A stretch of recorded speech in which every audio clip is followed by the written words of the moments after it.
Thank you very much. Distinguished colleagues and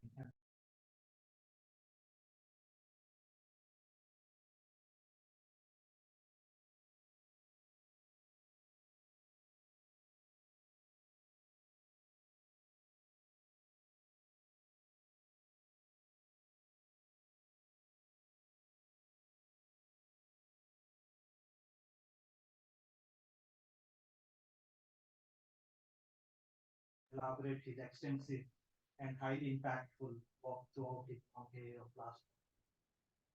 Probably I can mention a very few of his works that have stirred the debate in the country and abroad.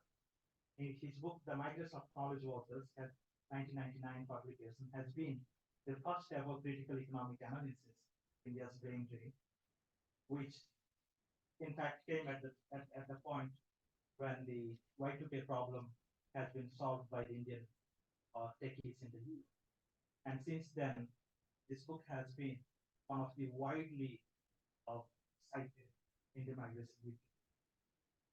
Next, as a special issue editor of the Asian Population Studies 2007, India Migration Reports of 2009 and 2011, co-editor of SAGE Handbook of International Migration, World Migration Report 2020 of IOM, guest editor of Asian and Pacific Migration Journal, etc.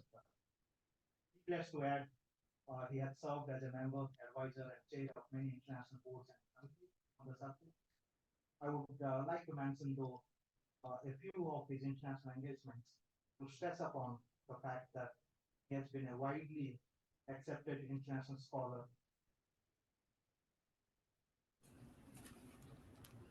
A widely accepted international scholar all over the world. His engagements with highly prestigious institutions, with an extensive stay of more than 3 months as a visiting fellow or professor, include, to begin with, his latest at Toronto Metropolitan University, Canada, preceded by Georgetown University, USA, Rutgers University, USA, Osaka University, Japan, University of Melbourne, Australia, Trinity College Dublin, University of Pennsylvania, Maastricht University, Netherlands, the Graduate Institute of Geneva, University of Lyon, France, National University of Singapore, Boston University, University of Sussex. Truly, the list is very long.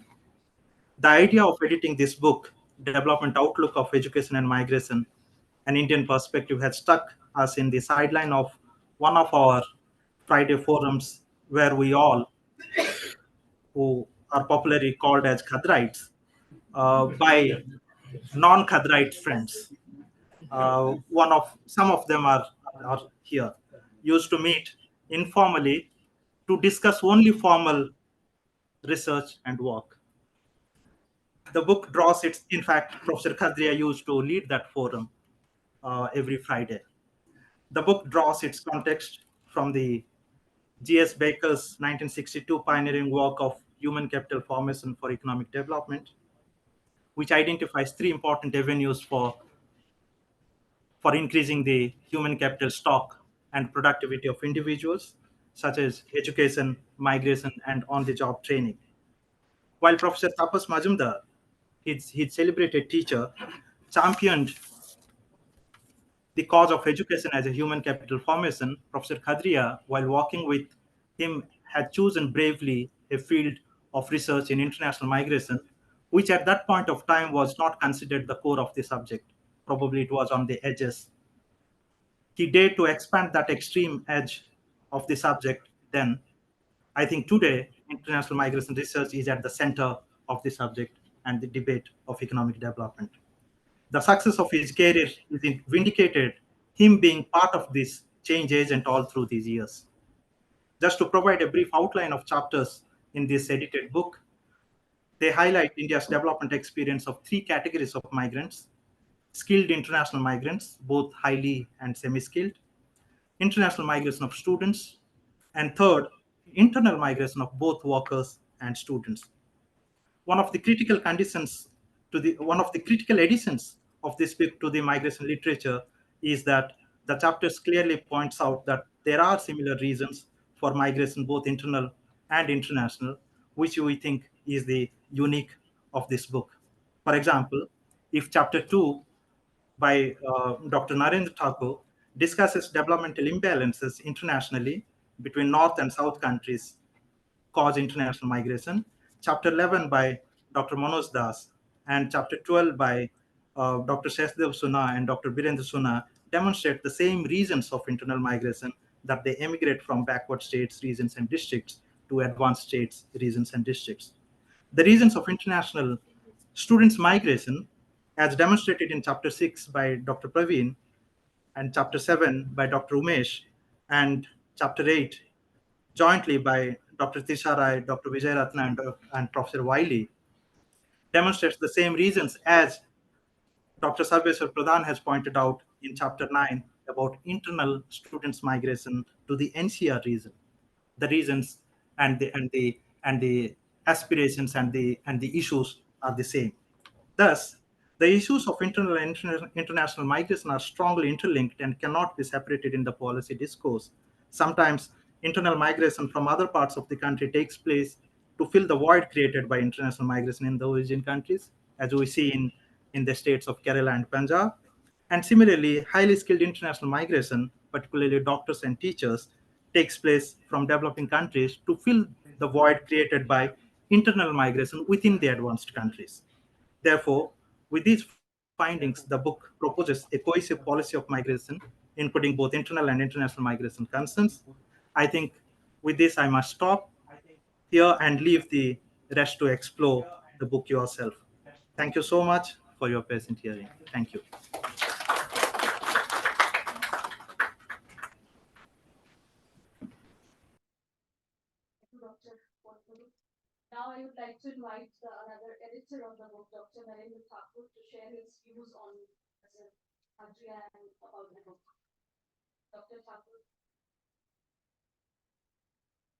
Thank you very much. Good evening, all colleagues, this panel. Happy to see here my friends here. I'll elaborate here. The 3 points. What are the main 3 points of this book? Even this is by Basant, but I'll elaborate more on that. Main first focus of this book was related to migration and development. And there's a debate on this issue whether migration leads to development or development underdevelopment leads to migration. So this book mainly contributes in underdevelopment in the South country or global South country that leads to migration. That's a one framework that we discussed and explored in this book. And we can elaborate here the point that when we examine their global migrants from India, even we examine their what are the how many immigrants are here in India, then we notice that since 1990s the global migrants from India is highest at global level. And even when we see here the immigrants since 1990s, the number of immigrants are declining. And that linked to here uneven development in India, basically. And that can be linked to Islamophobia here working since. So that's a one frame. If there is a developmental challenge in global south, that will lead here the out migration or the migration pressure. So in that framework, we can say here that we have to deal or address the issue of the backwardness or I'll explain here the recent report of Thomas Piketty that highest level of inequality, income inequality or the wealth inequality in India is highest. And that framework is linked to not only the wealth inequality or income inequality, but also linked to here the social inequality. And I'll explain here that point that not only income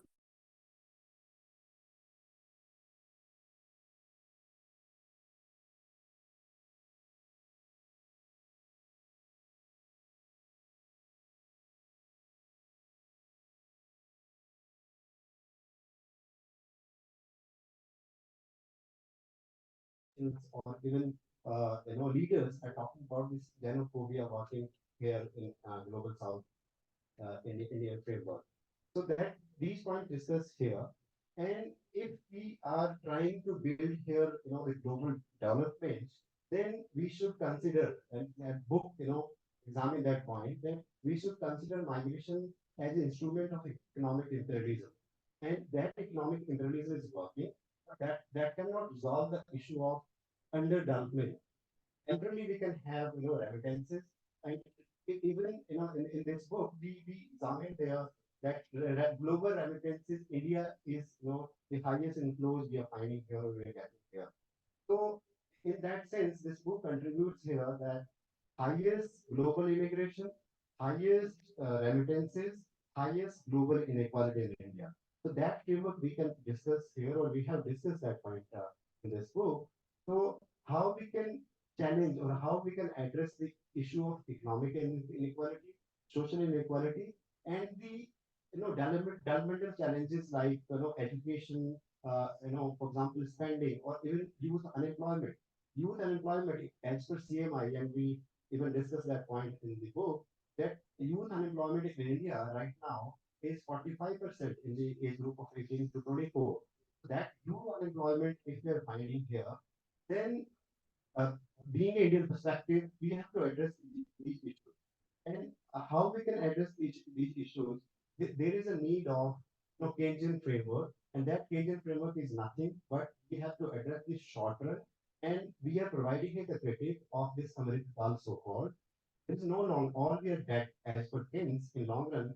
So this book is providing here, the framework that in the short run we have to address the issue of all the inequalities, all the backwardness, mainly the youth unemployment, and it's a big challenge. And we have one ray of hope that one political regime or one political party right now in India is providing, or even I'll refer here. I'm very that way happy to see her genuine because it's like an oxygen here for us, right? And straightforward, I can say here that one one block is providing us ray of hope that with different programs where the welfare agenda in terms of Keynesian policy is the solution right now. And if we can have that framework, if we can have that political change, then we can in this book we are examining that point. Then we can have a developmental change, such type of regime, which which is targeting here, Muslim or migrants. And COVID witnessed that point, that how migrants are, discriminated here. How, again, I'll bring here Ambedkar, how, the disadvantaged caste discriminated here. Because of that discrimination, they are dividing the society or putting up here the Islamophobia. And if we are not addressing the real developmental issues like education, health, employment, then there would be a big challenge in coming days. So I hope so that in coming months or coming days we'll have big change here. With these words, I'm really thankful to all the colleagues and looking forward to listen from you, mainly the panelists. Thank you very much. Thank you, Dr. Thakur. Now I would like to invite the third editor, Dr. Praveen Kumar, to share his thoughts. Dr. Kumar. Thank you, Smitaji. Respected dignitaries on the dais, dear participants, organizing members of this program, ladies and gentlemen, a very good evening to all of you. As already stated by Basant and Narendra, I will not go into the details, but will focus on the very purpose of this book. The purpose of this first script was not just to publish a book. That was not the main purpose, but to collectively acknowledge what we have learned under the guidance of and continuous interaction with Professor Binod Khadria. And I would like to take this opportunity to recall only one statement which we have been continuously hearing, that it is very necessary to ask questions. Almost, it is not necessary or not very crucial to get the answers, ready-made answers at the same time. But if you want to be in the academics, you should be able to ask right questions at the right time. So thank you very much, sir, for this very crucial learning.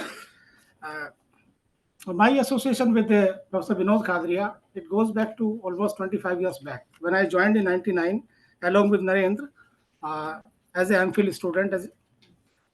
What this led me to an overarching domain, not so well recognized, not only in the migration, but in the field of education and teacher training, from which I belong to. If I look back to my own training in education, I found myself sharply drifting away from the traditional disciplinary boundaries. Those amongst you are in the education background might understand what we do in education.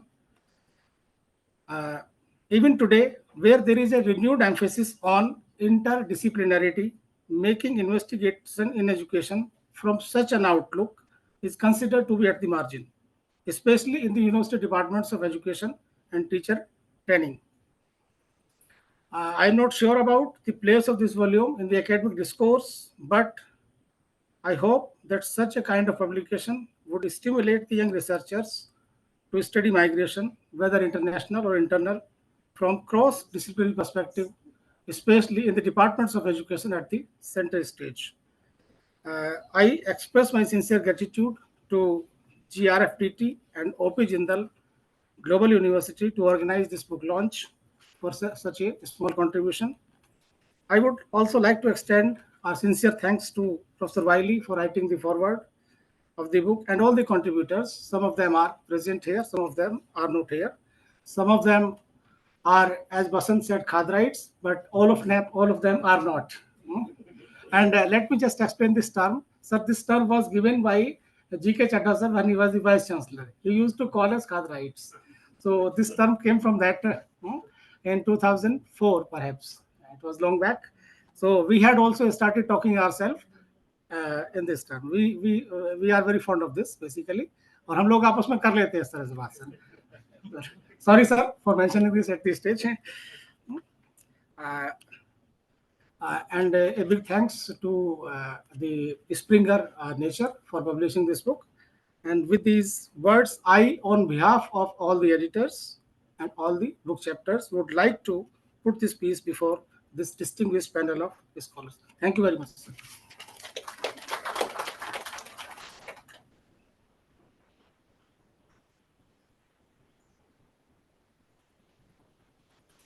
Thank you, Dr. Kumar. Now is the time for book launch. So may I request Dr. Soni, Dr. Feroz to provide the book to chair, panelist, and Professor Khadria and three editors. I would request the three editors to come up on the stage.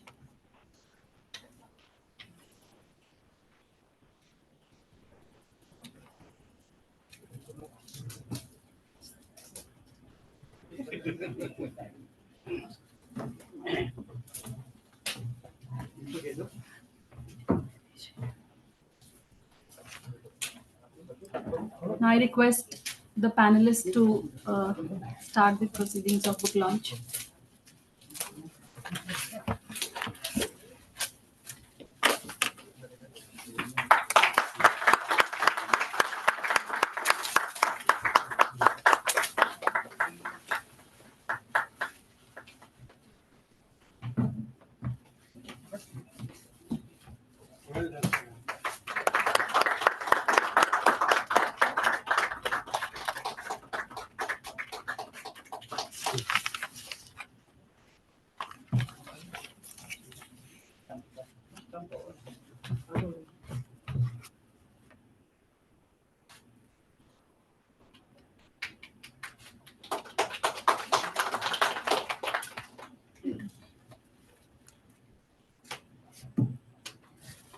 Thank you, sir.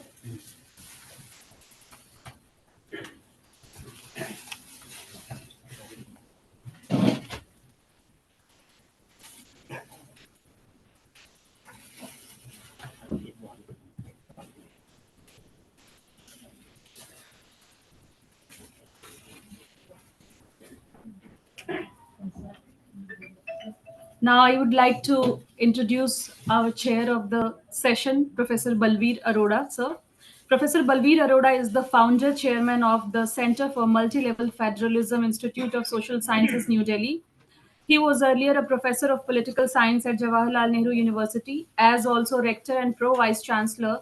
Professor Arora did his master's and doctorate from Sciences Po Paris at the University of Paris. He is a recipient of the highest French civilian award, Knight of the Legion of Honor. Dr. Arora is the president of the NGO Water for the People. India is heading the IIC project on federal democracy. Sir, may I request you to take on the proceedings of for the presentations by panelists? So, thank you, sir. Thank you. Thank you for your kind words of introduction. And I must say it's a great honor and privilege for me to be here on this momentous occasion of the launch of this book, this Shrift, in honor of Professor Binod Khadria, former colleague and friend at the JNU, and when he was relinquishing his role and responsibilities at JNU, I invited him to join the Center for Multi-Level Federalism, which I founded in 2010. And I'm happy that we are together. He is Dean of Globalization and Migration Studies at the Center, and has been a source of inspiration for us to carry forward in whatever little way we can this area of extremely vital significance for Indian federalism. And have occasion to develop on that later, but I think for now I invite Khadria to share his thoughts and remarks. Sir, may I ask you to come here? Because it will be visible to the online speakers also.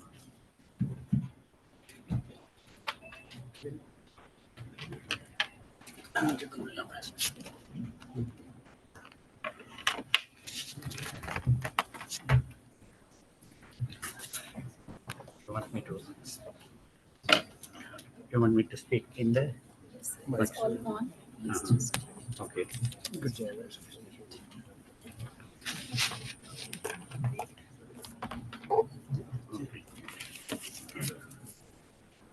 Well.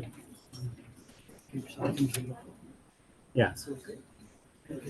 Yeah, okay. You can put that.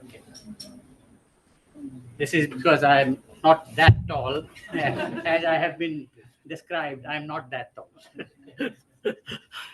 But this is better. I can see all my students and my teachers and my colleagues around me, and nothing could be better than that.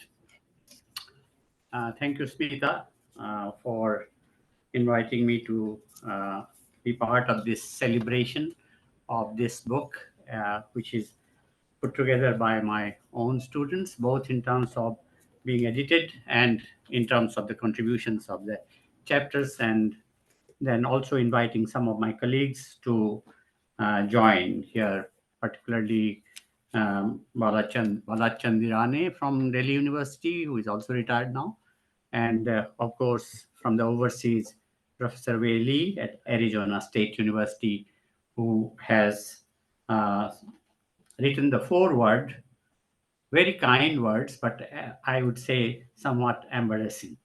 So much of praise, I don't know if I deserve that. Yes, my three distinguished students, Vasant, Narendra, I call him Naren, and Parveen. They have shared what the life has been in terms of student-teacher relationship in Jawaharlal Nehru University. It was a paradigm shift in JNU. When we come there as students, we are a little scared. I was myself a student in Jawaharlal Nehru University. Well, I've lost count of how many decades ago. But we were apprehensive at that point in time. Professor Balveer Arora was amongst the teachers, senior teachers. But the affection that we used to get from our teachers was like our guardians, like our family members. And there was no time limit in terms of the interaction, no space limit. if you have visited the campus, then you'd realize that the architecture of Jawaharlal Nehru University, particularly, is of a kind interspersed with hostels, students' hostels, and faculty houses. And one could just go on uh, exploring each other's space and enter into the family spaces of their teachers. The integration was so much. And I would say if my students today have shared the kind of love and affection that they have received from me, it was not unusual because it was legacy that was passed on from what I received from my teachers. And particular name was mentioned, Professor Tapas Majumdar, um, who is no more now. And I am amongst his distinguished students, beginning with Shukamar Chakravarti. We have Shukamar Chakravarti chairholder here, my colleague Arun Kumar. Amartya Sen was his student, among the first students. And I'm proud to say that I was amongst his last students. And I had the privilege of being introduced to Amartya Sen and have close interactions both in India and in the United States. To just share some light moments with you, when I met Amartya Sen in the later Nobel laureate Abhijit Banerjee's house, I started speaking in Bengali, his native language. And he was surprised. He said, "You speak perfect Bengali, Bangla." And I was little ashamed. But I said, "Sir, I don't know how much economics I learned from your teacher, Tapas Majumdar, but at least I learned some Bangla." And he started laughing. So that was the kind of conversation that, was possible because of the legacy that was created. And I think it was not unique to me and my Professor Tapas Majumdar, but it was very widespread in Jawaharlal Nehru University. And I'm sure that is the reason why I have this same kind of bonding with Professor Balbir Arora. We were celebrating 75th year of age of Tapas Majumdar in 2004, and that was the narration that my student Basant mentioned at the terminology Khadriites, or Parveen or Naren mentioned, given by Professor Chadha. Uh, that was another experiment, and I would like to say that Professor Balbir Arora complimented us at the standard of that particular conference. He said would be very difficult to match the standard of this conference anywhere in the world. And I'm so grateful to you, sir, for encouraging us. And I think that is one of the reasons that we are still continuing. My own students take pride in saying that they are also having similar kind of standards in their own universities. So I would not go on and on because I had asked my MC, they call it, what they call, master of the ceremonies. I don't like that term, but nevertheless, I said if I uh, lose track of time, do stop me. But I would like to only share that it is important to remember that 1976, I joined as a student in Jawaharlal Nehru University. There was hardly anyone working on international migration, leave alone brain drain. I graduated in 82, 83, and then, of course, the book came much later. But I would say that that was some kind of commitment that was created by our teachers.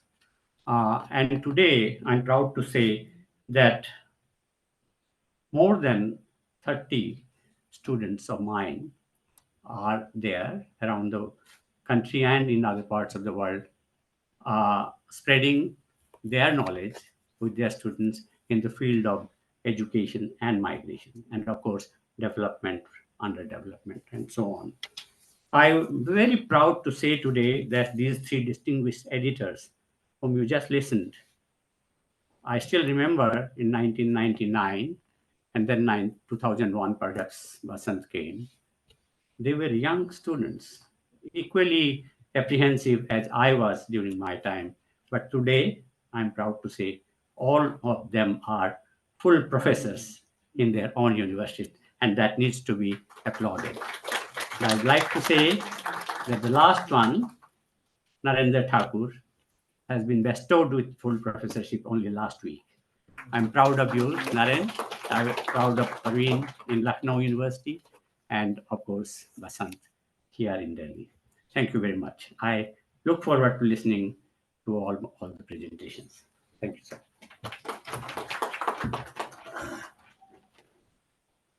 Thank you, Binod. I think you set the tone very nicely. And let me say that the tradition of JNU has always been inclusive, and we welcome all those who are willing to converse and dialogue in the spirit that we think JNU exemplifies. And the pleasure that we get when our students are now scattered in departments across the university, in colleges and in universities. The pleasure of a teacher to see that some of the seeds that one sows years ago are flourishing in different climes, and this is something I think you brought out very nicely. We now have a number of distinguished panelists, and it's my privilege to call upon them. The first panelist is Ms. Paddy Tianga Musen, who is a Zambian national and a development economist. She holds a master's from SOAS and a BSc from London, and she is London School of Economics. Her work covers development, cooperation, regional integration, and migration governance. She is the Vice President of the Global Research Forum, which is our host today, and she also coordinates the African Non-State Actors Platform. So it's my pleasure. She's on that. Is she on that? Yeah. Patty, are you there? Please unmute yourself and yeah, you are here.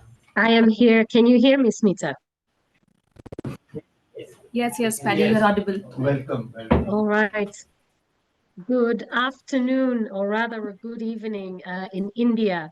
I am really privileged to be in this occasion. I will apologize because I have a bit of a cough, but nothing would keep me in bed for this great book discussion and dedication that we have for what I am pleased to say, our beloved Professor Binod Khadria, who is not only a master thinker, a great leader, a good teacher, but for me personally, an outstanding scholar and a mentor for the last couple of years that I have been the vice president of the Global Research Forum on Diaspora and Transnationalism, which has its friends sitting in that space and that room. And what an honor that we have this time to dedicate, and really many congratulations to all the authors and editors for this great publication that I hope will continue to bring out a lot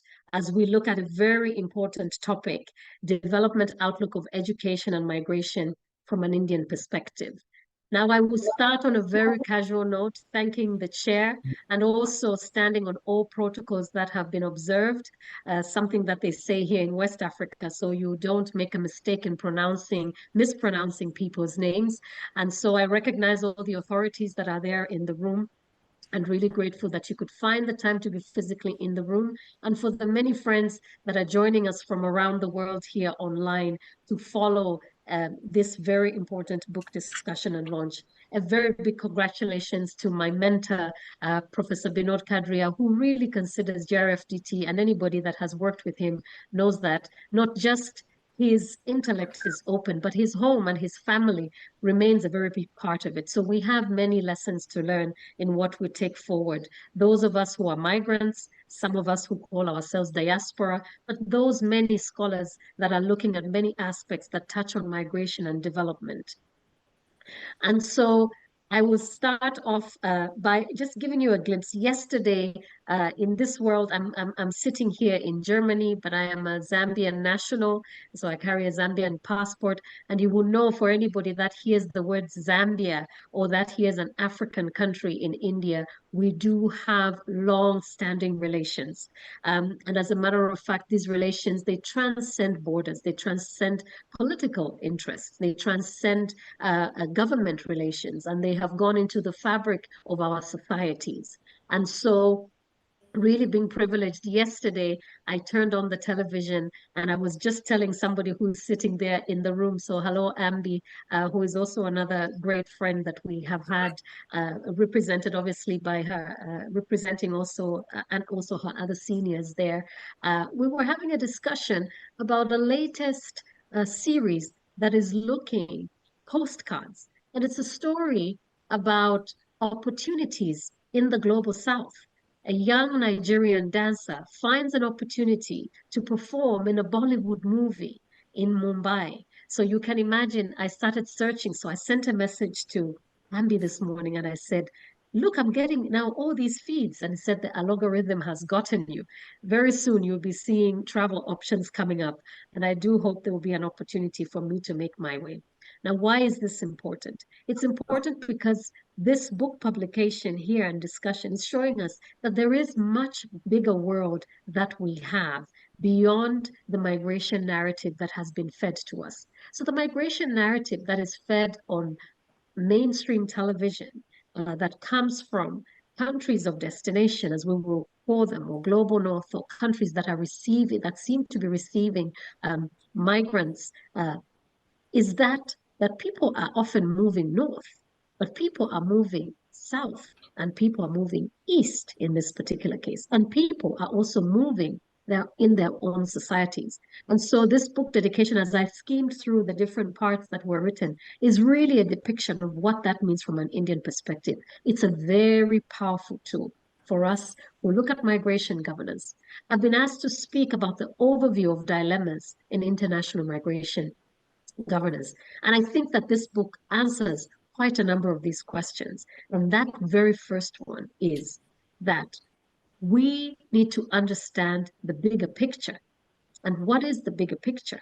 And that bigger picture is that migration moves south and east, and that there is much more that is happening in those spaces. And so that narrative shift becomes very important in who talks and who dedicates what is happening around international migration governance. So global South countries can finally find a space in the international era to voice themselves out. Whether they do find it or not is something that you need to read in the book to see in the various aspects while this still lags, regardless of the frameworks that have been set out, all the way from high-level political forums that date back in the 90s to what we have today at the Global Compact on Migration, which still, if you ask me and many others at GRFDT who have been pounding this question, it still begs the question, was the Global Compact on Migration, for instance, a standard that was only to be set for Global South countries and a bit of a show-off instrument for Global North countries to show what they are doing in terms of this space? So how do we use discourse such as research or papers that have been written from a Global South perspective, use that as a mirror to global instruments to ensure that we can really bring our voices and the issues, and we can really change the agenda. And some of that is the dilemma that we have, but at the same time, it presents an opportunity, as I have already outlined. Another thing that I see coming out is that the narration of migration often talks about who it benefits. It talks about the countries of destination, how much remittances have been sent by Indian migrants home, and how much that is transforming in education, in health, in infrastructure, in roads, and even for disaster management. But how often are we seeing news that talks about countries of destination and how they have benefited from migrants? And instead, what we see, for instance, from a European perspective where I'm sitting, is that you have pacts, partnerships, and pools that do not reflect these benefits, and instead are really bended on fear of opening borders, providing legal pathways. What we're also seeing is that whether we're looking at the Middle East, Europe, Pacific, and Americas, places where Indian migrants are prominently taking home residency and have also even taken up citizenship, and so a very active diaspora, we're still seeing that these countries opting to bring back migration management as a tool to manage migrants. Now we know that migration is something that is not to be managed, but really something that has to be harnessed and understood from a migrant's perspective, because these are individual family community choices. And therefore, we are wondering how pacts, partnerships, and pools are really for us looking more into being more efficient in returns, so what I call returns efficiency, and very reluctant on regularization. And these are some of the things that you also see noted out in some of the book chapters. And how can we be much more stronger as a research community to bring these things out? Well, the only way is to write more and to engage with those who advocate for regularization and a much more comprehensive picture when we look at legal pathways. The second point, and I'll be ending in a bit because we're quite a number of speakers, I asked myself, whose dilemma is it when we talk about an overview of dilemmas on international migration governance? Who is really having the dilemma? Because a dilemma is when you can't really decide. There seems to be a bad decision, and yet we have seen migration really work for good. We've also seen that migrants have seen tougher times, not only with lengthy closed visa processes, much more to the south, and we see statistics and reports that come from across, but we're also seeing that those who make it through various visa schemes are being restricted to even travel with their families, let alone even join a trade union when you are part of a very important part of that labor market. And so we can ask ourselves that for sure, the dilemma is not one for the migrants. They are imposed with a dilemma. What they see is an opportunity for them to provide livelihood for themselves and most importantly for their families. So it's not quite a dilemma. What stands in front of them is a barrier that creates this dilemma. And for countries of origin, we know that the dilemma is on providing better life conditions to stay.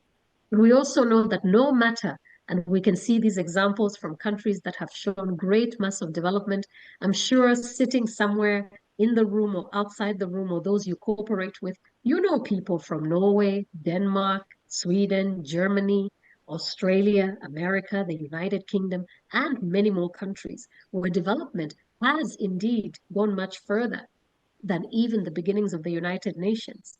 And still, their people continue to move, mostly called expats and less called migrants. So possibly it's something that we need to also have a shift on, to really think about that there is this uneven development that is there, and that's also outlined in the book for Global South countries, has much bigger space in terms of how we debate it. And so we cannot keep everybody home. And at the same time, not everybody would like to leave their home. And most importantly, as I would say, living in the diaspora, given an opportunity to go back to Zambia and serve and provide for my family, I would definitely be thinking long and hard about staying here in Germany where I have been welcome. And so it's important to think about these decisions being very personal, but these decisions also based on a lot of conditions. As countries call for diaspora to return home, diasporas to come back and rebuild, these conditions will remain very important. And lastly, I think that the dilemma really lies, as I've talked about, on migration management for countries of residence.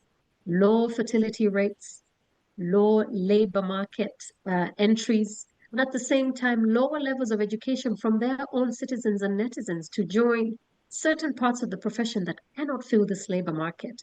And theirs is not really a dilemma. Unfortunately, no matter how much money you have today, you cannot import people from Mars, and you cannot replace everybody with a robot. In a couple of years, for many of us in this room, we will need some kind of care. And who will be there? I most definitely don't want to be taken care of by a robot. And so those labor market skills would have to be filled. And of course, taking care of many aspects of brain waste, brain drain, and many other things that have to be taken care of as we looked at pacts and talent tools that are being presented to global South countries. There's a lot for us to think about. And as I close, I also thought about the dilemma for all of us is to ask one question. Do these international migration governance instruments that we have today and dating back, whose human rights are we looking to fulfill and adhere? Only the people who live, look like us, come from our places? Or are we also looking a little bit beyond at those who have formed our societies without having us lifted an eye or even realized that they look different from us? So how much elasticity should we provide in the education systems and many other spaces? Now, as I close, I will quote from a foreword that I quite liked, and this is something that I've also seen Professor Binod drive on as a critical point in his novel approach of an equitable adversary analysis. And I'm quoting for the book, it says, an equitable adversary analysis coined by Professor Binod asks for bilateral and multilateral dialogues between stakeholders of global North and global South, each taking the position of the other side in order to come up with possible, equitable, and fair solutions for sending and receiving countries and their people, migrants and their families. Despite the resistance to implement it as a realistic approach, it remains fundamentally sound and worth trying. Congratulations, Professor Binod, and I wish everybody an engaging and interactive discussion this afternoon. Thank you.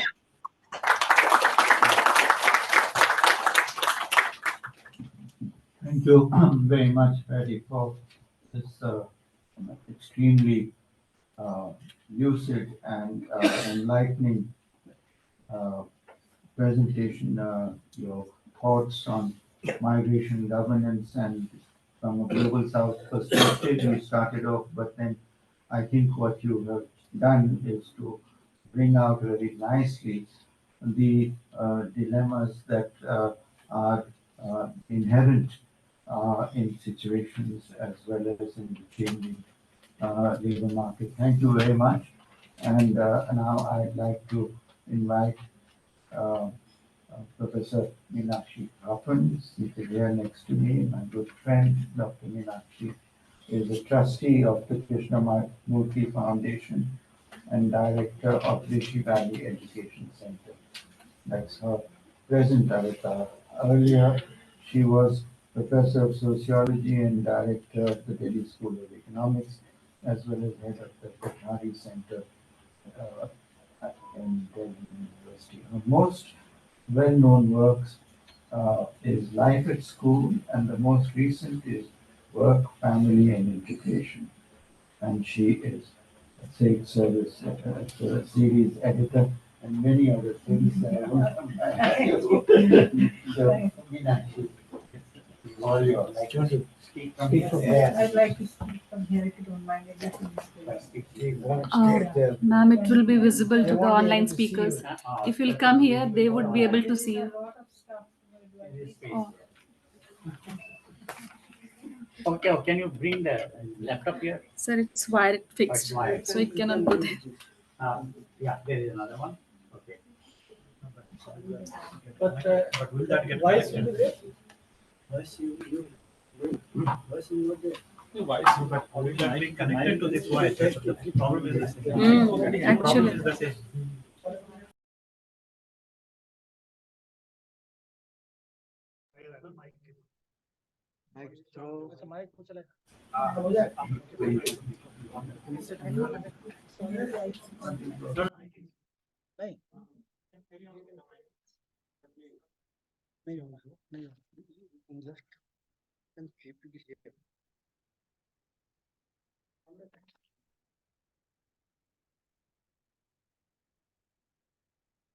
Thank you so much, ma'am.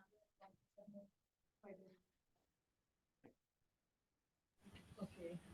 Be careful with the wires, huh? Yeah. Don't click on them. Meenakshi doesn't need that platform. But anyway, maybe It is because the laptop is open, so Oh, okay. it will be visible to the audience. Yeah. So be around Smita to help her. Yes. Okay. There you go. Okay. I'm very, very honored to be here. I must say, I've a book put together by one's students is the best gift that can be given, and especially when one is no longer part of the university system. So I think this is a great tribute to Binod Khadria. And I thank the Khadraites and the non-Khadraites for putting this together, because I think it's a great privilege to have one's students, think about one and work towards preparing, putting something together like this for posterity. It's going to be there always. I must say, I spent, even though we were told that there's no time to look at the book, at the time is short, I did spend a lot of time on the book. And I did find many of the essays deeply interesting, fascinating, in fact, and useful. And I'd like to just bring out a few, all of you, the three editors spoke about the contents in a general sense. But as a sociologist, if you don't mind, I would like to bring out some of the papers that are more sociological in analysis. Not to say that the economics is not important, that's at the basis of why we migrate, why we want to emigrate. But I think the aspects of what happens when we so passionately want to do that, and what happens when we are there in the destination country, are equally important. So if you just bear with me, I'd like to focus on a few things. One is there is a very good paper in this book by, I think, mm, Sarika Khurana on failed emigration in Punjab. And why am I concerned with failed emigration? Why do I think it's so important in the current scenario? Because there is a failure that the migrant experiences, but this fuels irregular immigration. And that is the most significant aspect of international migration today. Most India is one of, as you mentioned in your introduction, the highest contributor of international immigrants, but also irregular immigrants increasingly. And these are all immigrants who are going from Punjab mostly to Europe, because the borders are porous and it is easy for them to gain access rather than to Canada, the United States, and so on. And I think this chapter brings out to us that the consequences of failed immigration, primarily because they can't pass the tests and do various things, that they actually take recourse to irregular immigration. So I think a lot more work needs to be done on irregular immigration, which we don't have. And a lot more needs to be done to understand why it takes place, how it takes place, what happens to people when they get there. And some of this is, been documented. Some was mentioned by the earlier speaker. What happens in governance, how the immigrants are. Now you have the British who have come up with this Rwanda experiment. So I don't know where it's going to take us. And I think we need to focus a little more to understand the role of this in global context. And I think one of you spoke, the editors, about inequality, global inequality. Why is it that there is this push for migration? What are the reasons? Is it a failure of there is unemployment, there's a lack of educational opportunity, there's lack of employment, all of those factors. And unless we address that, we are going to continue to have this big push on irregular immigration. The other aspect that I found very interesting, there were studies on child migration, what happens to children of migrants, on student migration, student mobility, all of which bring home to us the different aspects of what is happening in the migrants world today. But the one aspect that remains again very understudied, and this book has highlighted, and I'm really happy to see that, is putting psychology back into migration research. This is by Umesh Bharti. And I would like to emphasize this because I think it's crucial to understand why the migrant, firstly, psychologically, socially, emotionally, is being driven to emigrate, and in the international context, what happens to the immigrant when they arrive in the destination country and live there. And I think there are lots of factors. Women are particularly impacted by this. Women experience what I have referred to as what they say as in their conversations. It is an experiential phrase which is used by women. Dil dubta hai. That is, I am so lost that I cannot live in this society, but I am forced to live because I've come here through marriage migration, and I have nothing else. I don't speak the language. I'm, located in the domestic sphere, and they go for, they're taken for medical help, and the doctors don't know what to deal with, because when you translate it is my heart is sinking. So my heart is sinking means what? How is a doctor going to understand this in the international context? They send them to the psychiatrist. So I think mental health issues need to be more focused on. Many of us who do research in migration tend to look, the earlier speaker emphasized the big picture. Yes, the big picture is important, but I think the small picture, being an ethnographer, is also very important. We need to understand the lives of women and children as they are located in international contexts where they are simply, isolated. The other phrase, paradox that I have observed is that of what is known as comfort and isolation. It's a paradox because the family is the home where they seek secure and companionship, intimacy, but it is also the place that isolates them in an international context. So this is the paradox of comfort and social isolation. How do we overcome that? So migration research needs to also focus on some of these issues to bring these out and address them in different ways. There are other aspects of this book, a marvelous book that brings out so many things that I'm not able to address all of them at this moment. But I think I'd like to also focus on how do we therefore look at gender in the context of migration, international migration. Increasingly, women are now not going only through marriage migration, but as they say themselves, for study purposes. I'm focusing more or talking more about Punjab because that is what I'm most familiar with in my own work on international migration. And women are uh, increasingly also, sadly, being trafficked, and trafficked not for sexual exploitation but for labor exploitation in countries in Europe. And there are agents on both sides who are involved in this. And again, this is not something that is really explored very much. It is there in the media.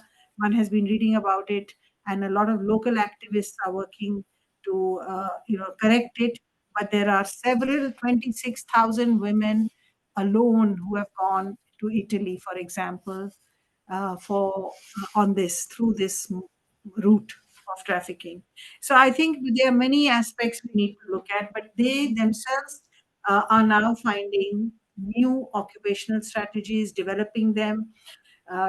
Domestic care is becoming a big factor now that women look for to be able to work in the domestic care sector, which earlier was the domain of Filipinos mainly, Filipino women. They are now looking at that. They are looking at beauty parlors, salons. So there are ways in which women from are not necessarily riding on the shoulders of men, but trying to make an independent entry and also organizing themselves. What really interests me is how the UK has a history of this, of how they organize into their different associations of all kinds of groups for the betterment of the migrants' lives, but how increasingly in other parts of Europe this is also taking place. And I think here this means that we need to focus on the agency of women much more than we have done in the past. Apart from this, I'd like to emphasize that the paper which has looked at the children of migrants and what has been, what happens to children, this is linked again not only to international migration but also to internal migration. that what happens to children who receive no education, who are actually abandoned or just lie around. They don't have much to do. They are not looked after, cared for. And what can we do? And this brings me to education.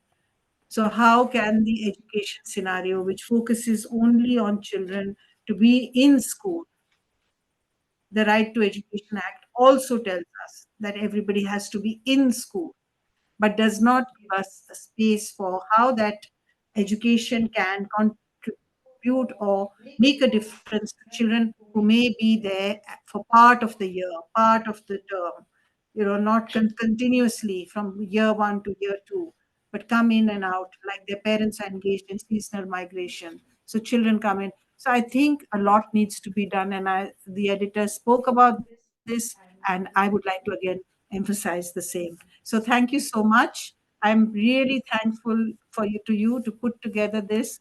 And I was very appreciative of your words, of your understanding of what is happening in India today, and how we need to work together to build a society where we cherish and teach our children the value of an education that is not focused only on obedience, but also on dissent.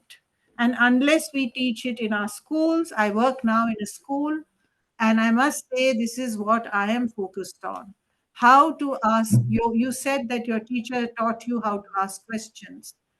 We must be able to ask questions. Children must be told not to sit quietly there and I will be dominating you from the textbook. No, you actually must have the space through which you can express yourself and through which you can learn to question and dissent and not be afraid to dissent, because that is what is also being the fear of dissent, of what are the consequences of dissent are being uh, it's being sort of continuously being brought to the forefront. So I'm sorry I got a bit agitated, but that does agitate me because I think it's important to understand that we are going through a very difficult time, and how important it is as academics, as people who worked in the university system, as people who care about education, that we see that the education of our children is for the betterment of democracy and of this society. Thank you so much.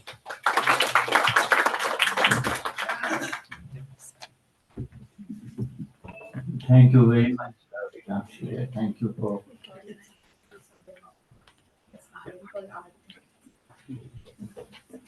uh, your thoughts on gender, education, and international migration. I think what you point out is that our study of international migration is going to also serve us in understanding better internal migration, because many of the issues have parallels and they have also a sort of mirror reflection in many spaces. Now, uh, we, the way we see the Indian sailors uh, serving in ships of all nationalities. It's quite an amazing thing that they are sometimes captured by the Indian Navy, and most of them are Indian sailors. We knew, of course, the nurses who met, but I think I particularly appreciated your concluding remarks on nurturing the culture of dissent. I think uh, dissent is a very important and precious attribute of democratic societies. And it has to be protected, it has to be nurtured and instilled in the education system so that its foundations are strong, and we must learn to try and build a society where obedience is not the only virtue. So thank you again, Meenakshi.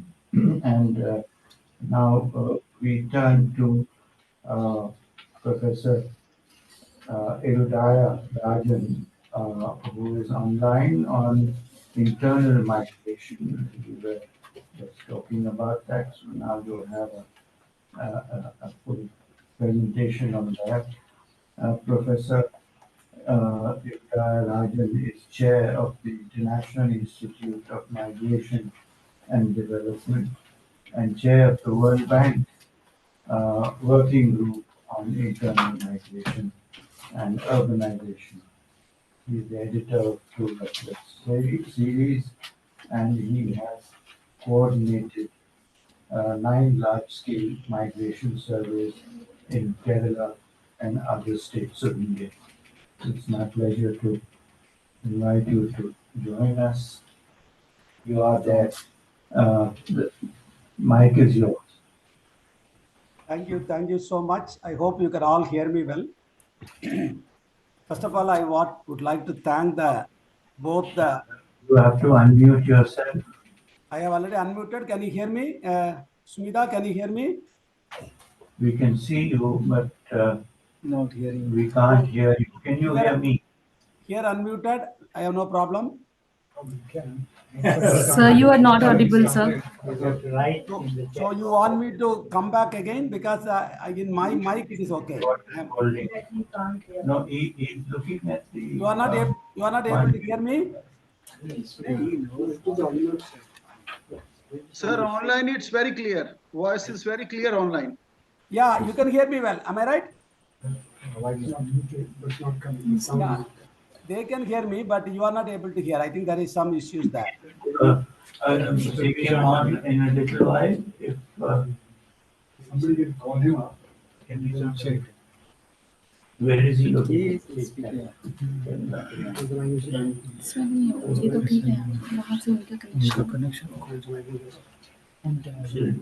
take him to the next one? Sort this out. Nita? Yes, sir. Balbir is asking if we can come next to. Yes, sir. Just I'm checking with her. Sir, Professor Rajan, Yeah, I can hear you. you are not audible, sir. Can you please check your connection? Meanwhile, we can move to the next speaker. And No, when you're everybody can hear sorry, you. sir, So you're there not is some problem. audible, you'll have to write in chat box. He should log out. Probably, sir, you should restart. The other speakers, the audience online can hear. Yeah, it's in the message they are saying that they can. Yeah, others can. They can hear. Oh, you mean the other online? Other online people can They hear. can hear, but we are It's unable our to. problem. Let us take a little time to sort it out. And we move on with your permission. The advantages and the frustrations of technology. So the next speaker, whom I'm privileged to introduce, is Professor Sudarshan Ramaswamy, and it is on governance and public policy in education, migration, and development. Professor Sudarshan is Dean and Professor at the Jindal School of Government and Public Policy at the Jindal Global University. He served in the Ford Foundation, that's when I met him many years ago, South Asia office in New Delhi, and the UNDP as a senior economist. His publications reflect interdisciplinary research in development, law, governance, and institutions and public policy. So over to you. Thank you. Thank you, Professor Arora. I'm very privileged to be here. It's a great honor to be in part of a event that presents a fresh shift to Dr. Binod Khadria. When I was invited to join here, I said, I'm an outsider, not from Jawaharlal Nehru University. I did economics in the Delhi School of Economics, and we used to say that economists have something called physics envy. But when I was a student there, the Delhi School of Economics was so theoretical that you learned very little about India. But I had many friends in JNU who came from Bangalore University and other places, and they were all full of passion about what's happening in this country. And there we were in the stratosphere of great theory in the Delhi School of Economics. It's only much later that somebody like Suresh Tendulkar would join, and students would know that there is such a thing as the National Sample Survey, and there's a lot to be gleaned from the census and so on. But we did have the privilege of being taught. At least I attended classes by two of the people you mentioned, Professor Shugmoy Chakravarti and Amartya Sen, who came and gave a series of lectures. He was not a regular professor, but in the years I was there, he was working on his book on inequality, and so he gave a series of lectures on inequality, which were absolutely fascinating. So the other term that I picked up in the Festschrift and the contributors to it is interdisciplinarity. This is not very much understood. Often universities say they are interdisciplinary because they have multiple disciplines. And if they teach economics in the morning and politics in the afternoon and a bit of anthropology late evening, and expect the students to connect the dots, they style themselves as interdisciplinary, but it's not the point about at all. I mean, the point is that for every issue or problem, you have to look at it from multiple lenses. And so when I discussed public policy, I mean, we started the School of Public Policy in 2012, and I didn't ever think that I would stay in the one job for 12 years as I am now doing, and still batting because I enjoy it so much. Uh, Public policy, of course, it's very difficult to get parents to understand what it is, which zoo does this belong. If you are conventional disciplines, people understand it easily. But public policy is inherently interdisciplinary. And so when I have to get this point across to my students, I usually take as my reference what the Prime Minister of India did when there were about 500 cases of COVID in Mumbai and another 300 in Bengaluru. And he came on television and shut the whole country down, the entire country of India, and everything stopped, advising people to stay at home. Now, if you listen to an epidemiologist, the perspective you would get is when faced with something like COVID, you try to avoid as much as possible interhuman contact because that contributes to the spread. That's perfectly all right if you have that lens. But if you had cared to talk to some demographers, you would have found out what is the extent of internal migration in this country and how many millions of people are not in their homes to shut themselves up and protect themselves from COVID. They are on factory sites and construction sites, and they are away from home. So if they can talk to demographers, or at least had that interdisciplinary perspective of demography and learn a bit about migration, in-country migration, there would have been a different consequence. Also history. When there was a plague in Mumbai, the authorities at that time laid on additional buses and additional trains and told the people, decongest the city, go away. You're in a place where the plague is spreading. And if you have some relative anywhere at all outside of the city of Bombay, get out as fast as possible. We'll give you free transport. What did we do? We shut down all transport. Right? If there was some reference to an insight from psychology, you would know that when confronted with a danger of a serious illness and possible fatality, people would want to be with their families. And what have you done? No psychology here. You shut down all transport, and we saw the spectacle of millions of people walking. So, this is my classic example of both the importance of interdisciplinarity and the folly of a public policy that does not take into account perspectives and insights from different perspectives. What happened during our uh, COVID lockdown. I have to say, though, that I'm not a specialist in the subject, but I worked for the UNDP unusually for 3 years in Norway, where I set up something called the Oslo Governance Center. The aside of this is, of course, Norway felt that it gives a lot of money to the UN, but the UN flag is not flying anywhere in that country. Sweden has international idea, the democracy and elections place, and Denmark has many UN offices. So they said they'll give us some money, but we should keep quiet and not tell the world we are setting up a center there because Norway gave us some money. We told the world we are setting up a center there because the world needs a governance center. And that's when I became familiar with the fact that Norway is not friendly to immigration. But by some accident, a group of people from Pakistan in a busload managed to get there. And Norway, of course, is a human rights conscious country. And so they didn't want to send them back. And so they remained there.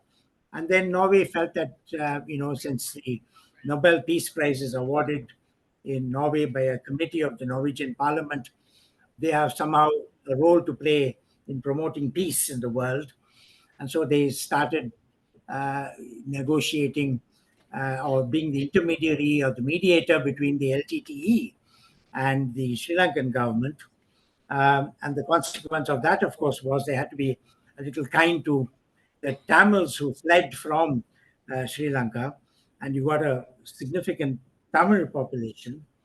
And these Tamils run cod stations, fishing cod, in places which the Norwegians have abandoned because of the harsh winter climate.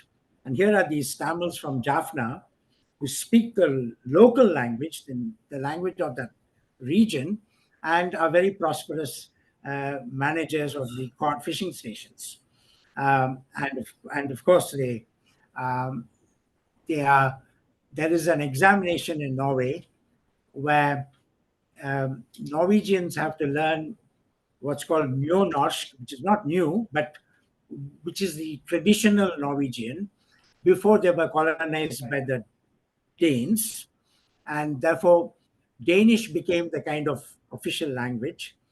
And the Norwegians, what now passes for Norwegian officially, is really Danish with a Norwegian accent. But they felt that they had a language which they call Nynorsk, which is spoken by about 7,000 families, but that's compulsory. Every student in Norway has to learn that language, and a third of the public broadcasting system, radio reports, television reports, must be in that language. And because it's a small country, in May, they publish the results of these school exams, high school exams, and who tops in which subject. And so if you took this traditional Norwegian subject and look down the rank list, it is all Tamils from rank number 1 to about rank number 30, one after the other. It's the Tamils who are topped in that language because the local Norwegian kids know that this is something that's done for some sake of nationalistic sake. It's not going to be useful in their lives. But these poor kids who come from Tamil Nadu take that education seriously and they learn it, right? And therefore, you see, then when Norway needs people to teach traditional Norwegian to the Norwegian population, who do they have to turn to? The Tamils, right? So you see, this is one of the things that happens with migration and education, that there's a lot that migrants contribute, particularly to countries like Norway, whose population is diminishing, and all of Europe, really. All countries that have an aging, population and the very, very low birth rate now have a serious crisis. And therefore, they must import people. And India is a very good source of sending people over there. So that's one aspect. But we also need to do a lot more to look after the population that goes and settles elsewhere. Our Indian Foreign Service has to buck up. That's a policy point that they need to take care of. It's not just a diaspora in Houston in a big stadium that matters. The diaspora in Indonesia matters. The diaspora in other places matter, and we need to take care of them. So I'd say that, and then this is really a major issue.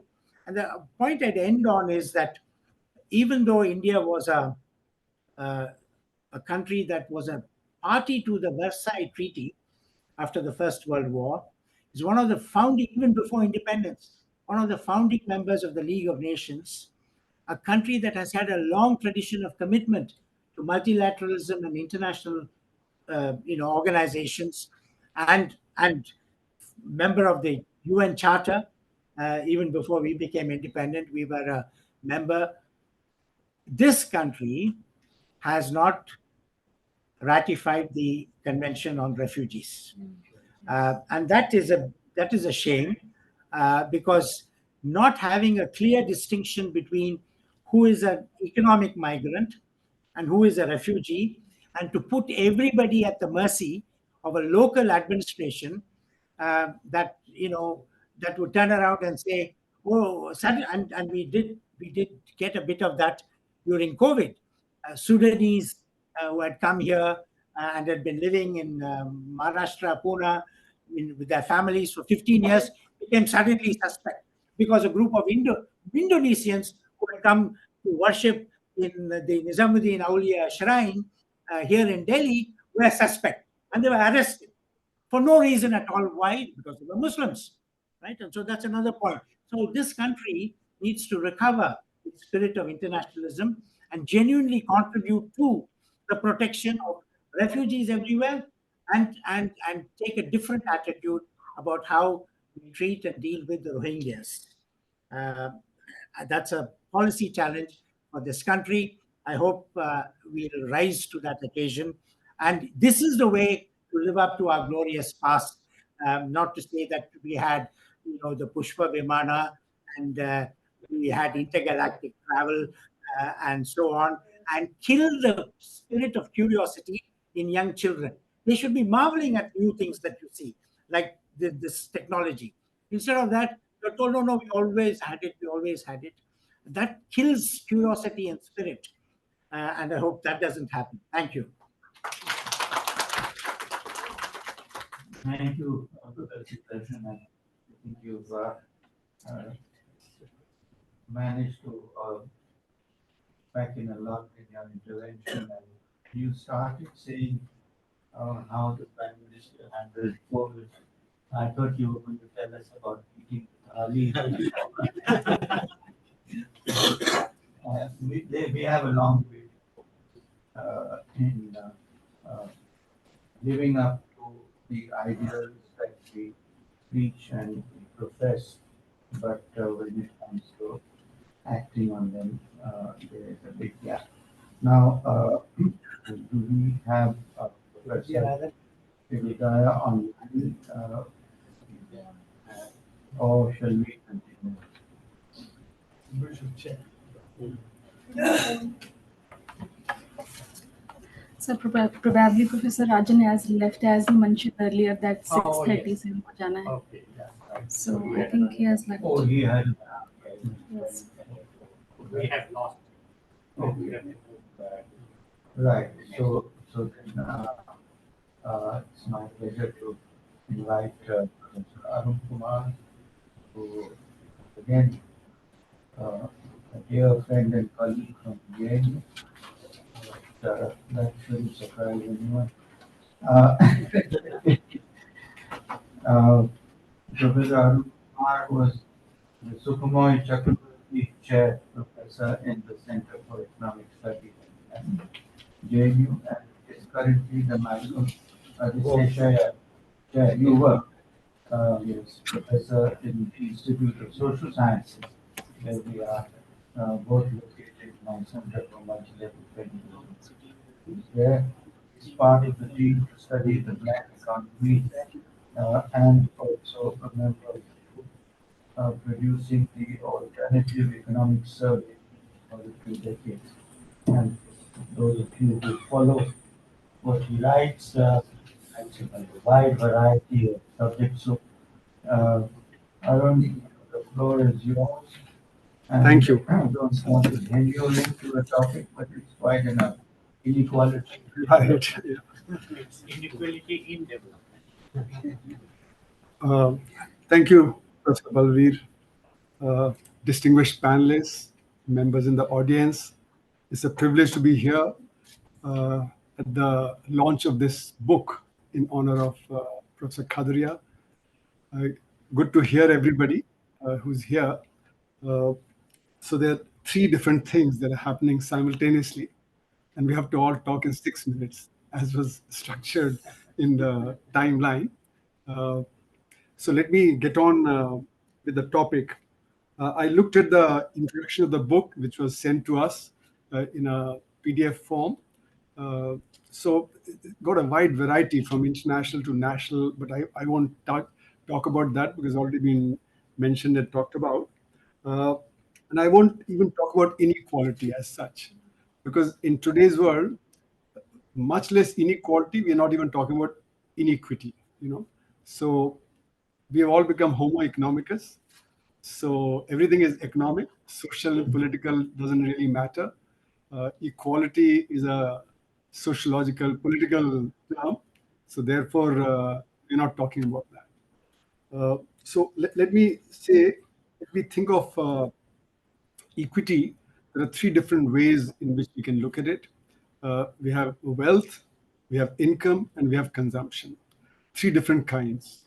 Wealth inequality is always greater than the income inequality, given that the higher the income, the more the savings. And then consumption inequality is the least, because you can't have that much more consumption at higher levels of income, savings increase. So therefore, there's a hierarchy of inequality that people talk about, but they mix up.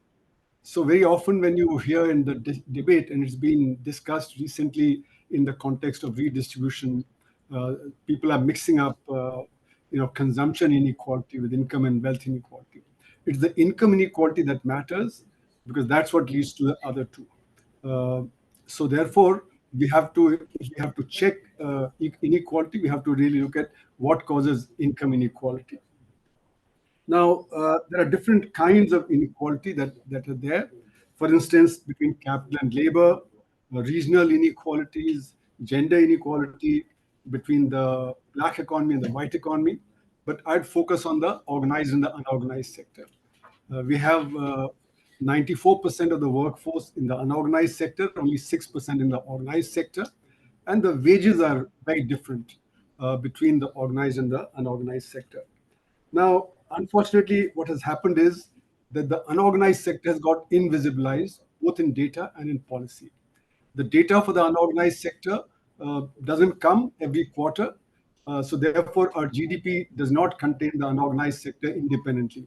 It is measured using the organized sector. So in other words, organized sector is proxying the unorganized sector. Now, after demonetization especially, the unorganized sector has been declining, because demonetization hit the unorganized sector, given that demonetization reduced the amount of available cash, and the unorganized sector works in cash.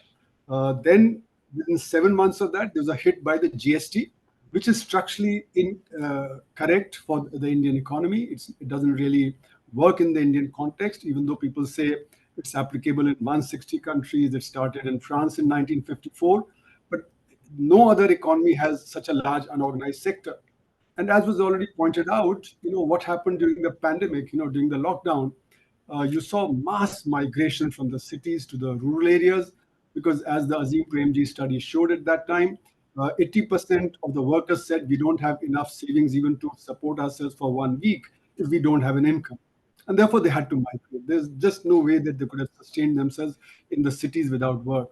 So the GST hit them, and the next year in 2018, the NBFC crisis hit them, and then in 2020, it's the lockdown that hit them very hard. So 4 major hits to the unorganized sector. And there's enough data from various unorganized sector components that they're declining. Take, for instance, the trade sector.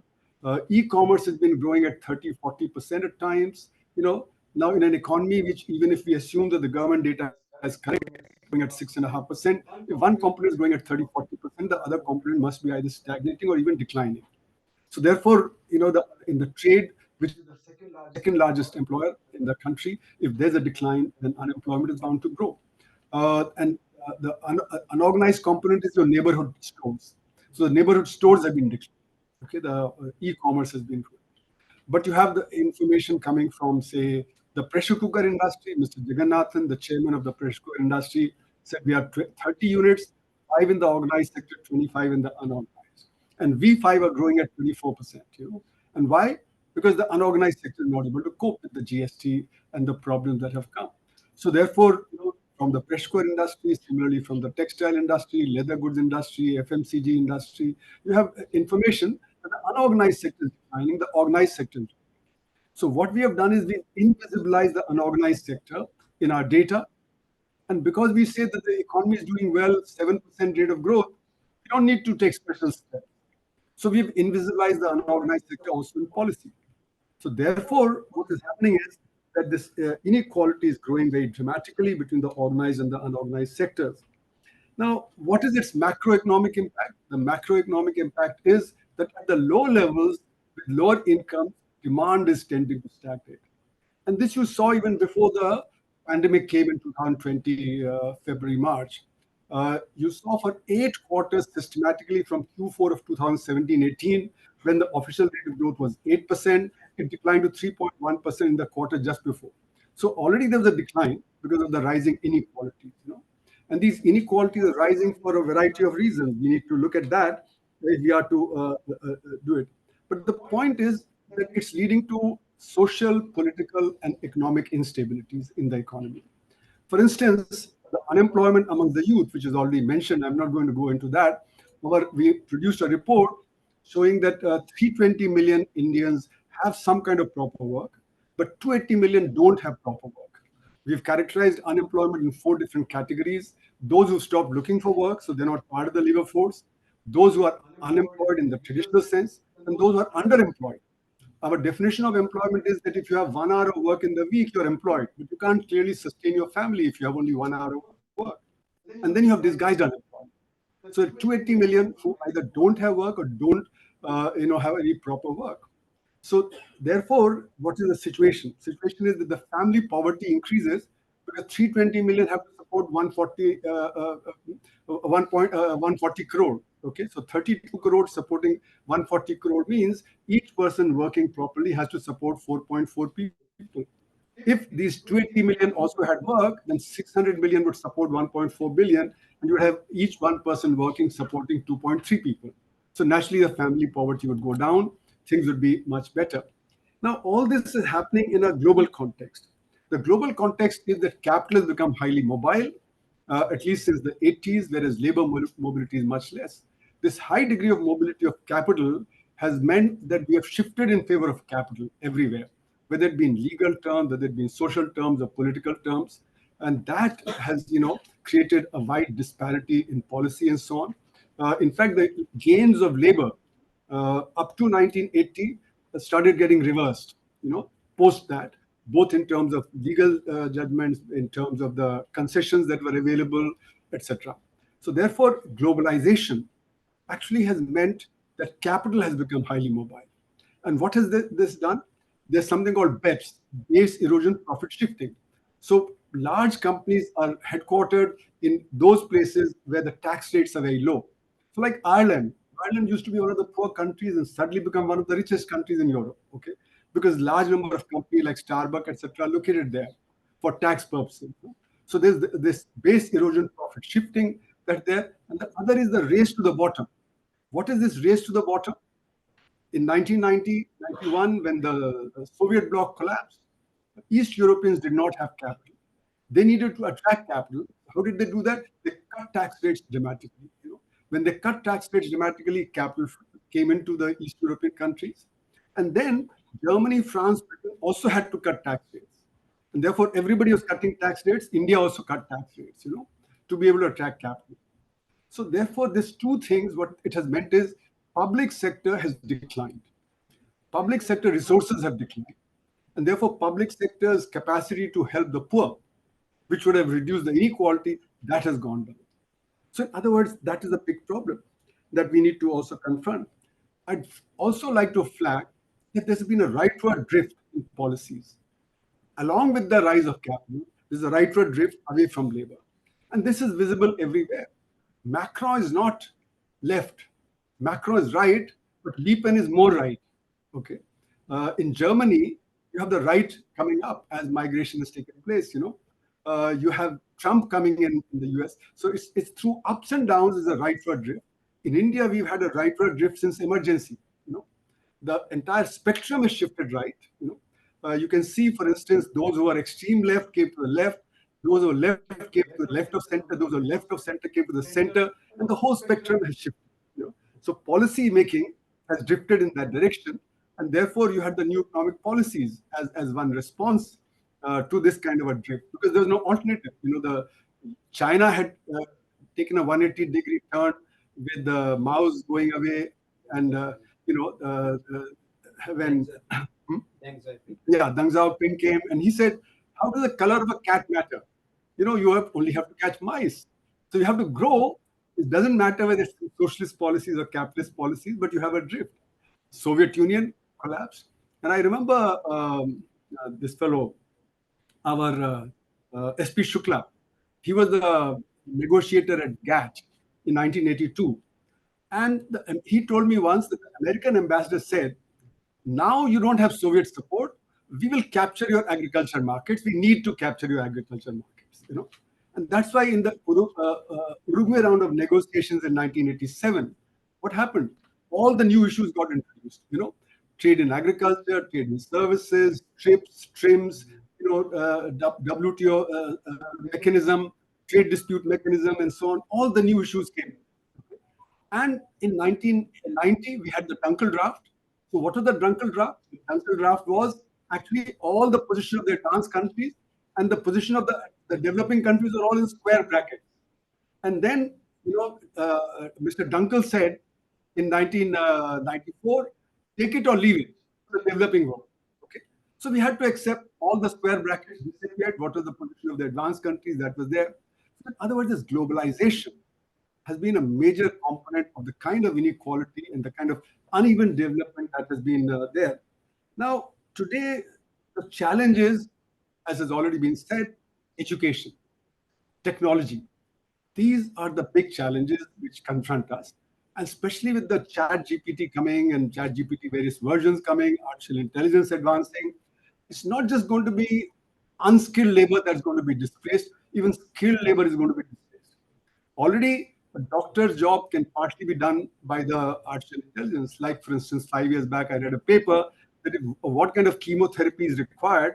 A computer which has absorbed 1 lakh articles can tell better than a live doctor who's absorbed only 1,000 articles in his lifetime. And recently, just day before yesterday, in the Times of India, there's an article on this of what are the other kinds of skilled jobs that are going to be displaced. Now, imagine, and this is happening in real time in the coming 2, 3, 4 years. And we have this massive unemployment, massive shortfall in technology. The Acer reports, as they show, the latest report showed that 40% children in the age group of 14 to 18 cannot do second class reading, writing, or maths. Now imagine, what will they do? Where will they go? Even the kind of education that we have today, where we learn by rote, we don't absorb the technology, we are at a disadvantage. So technology development is very low. Our R&D expenditure is 0.7% of GDP, right? Korea and others have 3%, 4%, 5%. China has 3%. So China is spending 20 times more on R&D than we are spending. And naturally, therefore, they have become the global manufacturing hub. They make toys, they make our gulal and pichkari and latai, and they also give us the electronic components and all the other things. So we are way behind in terms of technology. We need to move up on that. Otherwise, we are going to suffer enormously. So therefore, there's something that I wrote earlier, taking off from Caldor and Melisse's advantage of a late start.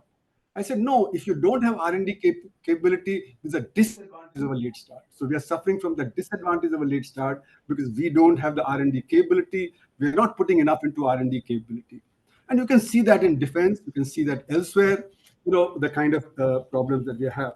So in other words, let me close with what Warren Buffett said. In 2012, he said, I pay a lower tax rate than my secretary. I earn a few $1 billion. She earns $100,000. And that's because we, as capital, get lots of concessions and deductions and so on, right? And then he said the rich have to pay more taxes, otherwise capitalism cannot survive. And he was supported by the American rich, the Italian rich, the French rich, and the German rich. So I wrote a piece in the Hindu saying, what about the Indian rich? And Chidambaram quoted that because the Indian rich don't want to pay higher taxes. And that's the debate we are having today. Should they be redistributed? Thank you very much for your patience. Thank you very much, Arun. I think you highlighted the pitfalls of not spending enough on R&D, as well as the promise of the future with artificial intelligence. We have to pull up ourselves. I think thank you for drawing our attention to that. Now, we now move to the next part of the program, which is the open house discussion. And I will request Smita to take over. Yeah, thank you, Chair, and thank you all the esteemed speakers for these wonderful reflections. Now we have entered into the open house discussion, and we have some names. First, I would like to tell that every intervention is given 1 to 2 minutes each. So kindly first introduce yourself and be brief.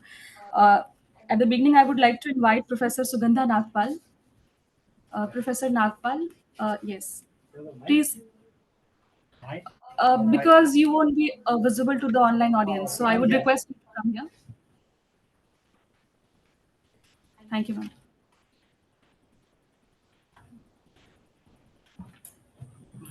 I definitely need this, so thank you.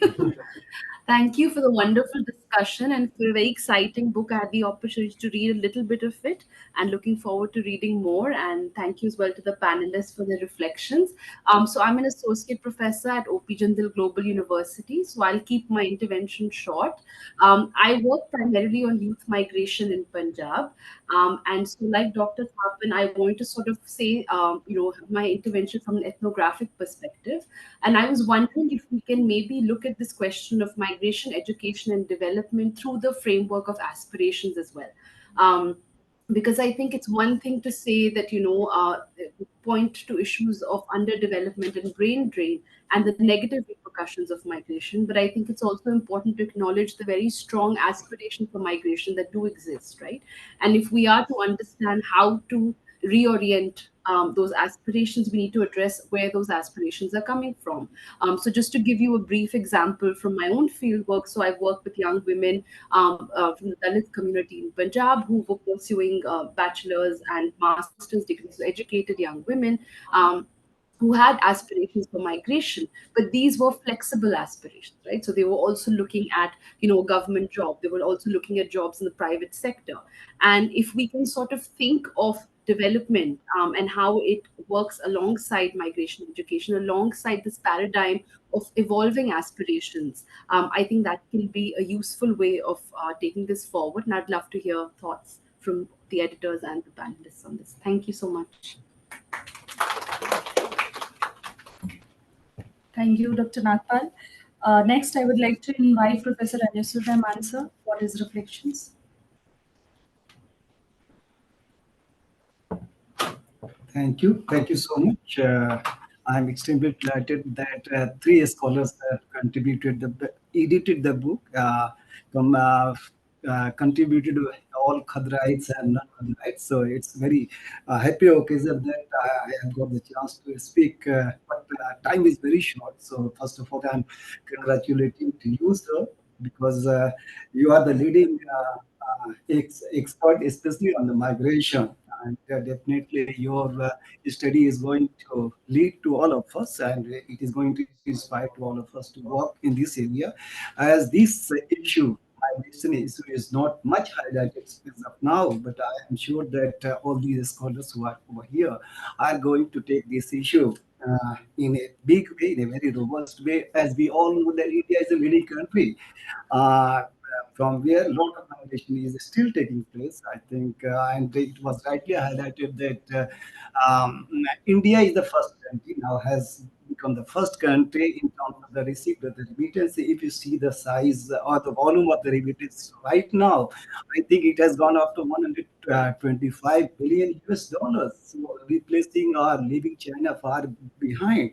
So here it's very important for all of us to work in this area, because if you see in our own country, I think hardly any university to which I know that there is a center, exclusive center on which that is working, especially in migration. So there's a need to do something at the policy level so that we could highlight this issue from different perspective.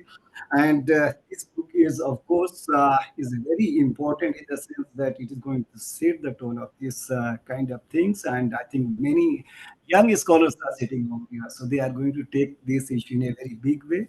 And definitely, our country needs this kind of center or department on which we can take this in a very robust manner. As if you see, I think more than 18 million Indians are working, and India is now in the stage of demographic dividend we are highlighting. So how we are going to reap the benefits out of this demographic dividend? So education, rightly said that there's a need to provide education to the young mind of the young youths to our own country, so that we can supply the labor to our own country, and of course also outside, so that we can maintain the remittances. If the remittances is coming to our own country, definitely it is going to eradicate poverty, inequality, and many issues could be resolved. Again, it was highlighted whether underdevelopment is leading this migration, or migration is going to lead this development. I think both the probability and both the issues are there, or the hypotheses are there. So there is a need to work by all the youngest scholars. So we can definitely do. And it was also highlighted that whether it could be seen at the larger picture is also important. But at the same time, empirical or the micro level study is also important.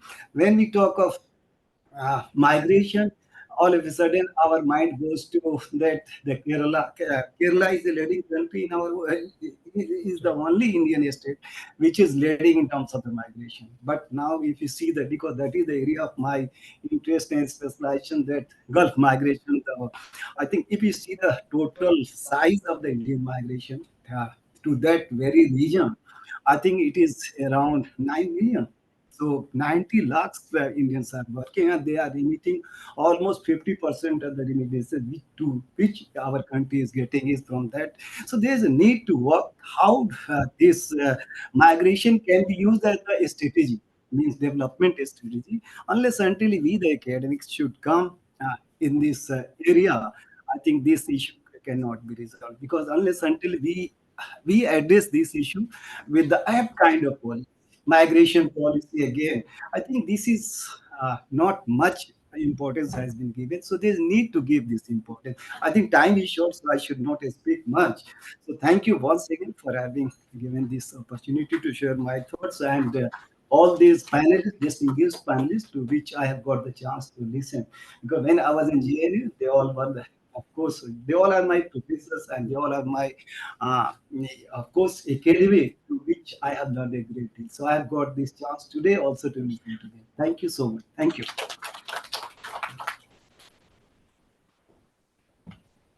Thank you, Professor Rahman.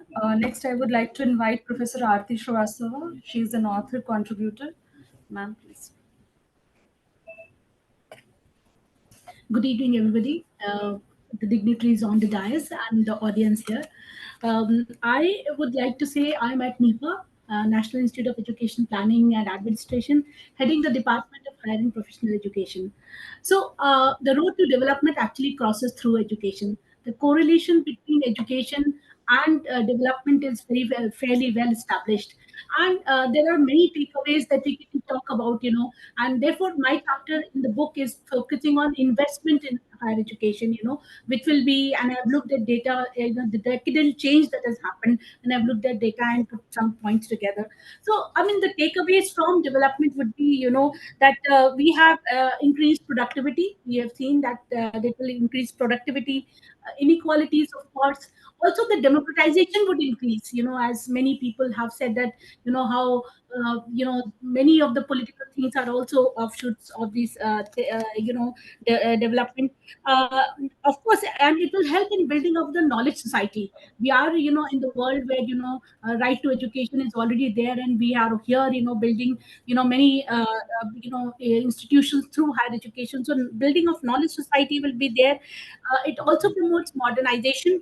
It also reduces, it also promotes peace, as we heard, from the Norway experience, that how, they were more peace loving people, and they established centers for peace. And in the Nordic countries, peace is a very big, issue, and they have, a lot of networks in peace education there. So having said that, development can happen only through higher education, and the higher education system should be made more robust. And that will also, in a way, look at migration also, because we see that the migration is happening at 2 points. The highly educated people are also going, the brain drain, as Professor Khadria has initially worked on, the brain drain that's happened, and also, of the lower level, where people are being exploited and taken away. Professor Meenakshi Thapan had mentioned. So I think both these things will, when we focus on education, these things will be, contained and limited, and, the equilibrium will be settled. Thank you so much. Thank you, ma'am. Now I would like to invite Dr. Geeta Verma. Again, she is an author contributor. So, ma'am, please.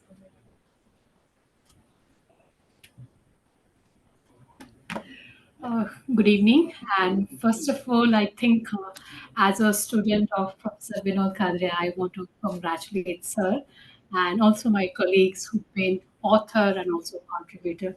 It's been a privilege being your student and also having faculty from JNU and Professor Arora. You were a dean rector when we were there at the university. So it's feel privileged to be here once again.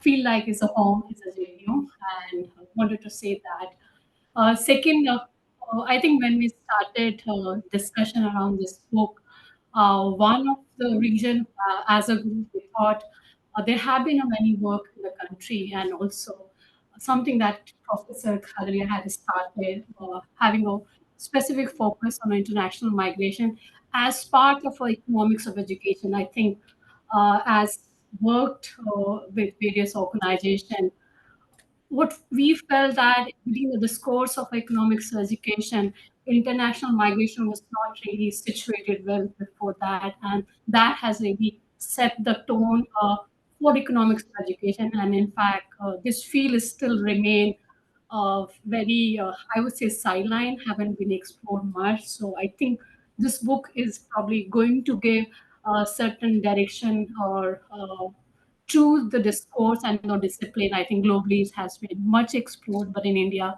we haven't done. As an author, as I was trying to write a paper on internal migration, and we know that India has almost 37% of people are moving internally. But if we look at the data, unfortunately, we don't have the latest data, and probably Professor Arun Kumar knows better on this. For the last two censuses that have reflected, there hasn't been much migration in terms of the interstate, and which is kind of a worrisome if you look at the policy or rather the economic framework. When the people move, there's a optimal disbursement of human resources to support various sectors. But this internal migration has been pretty contained.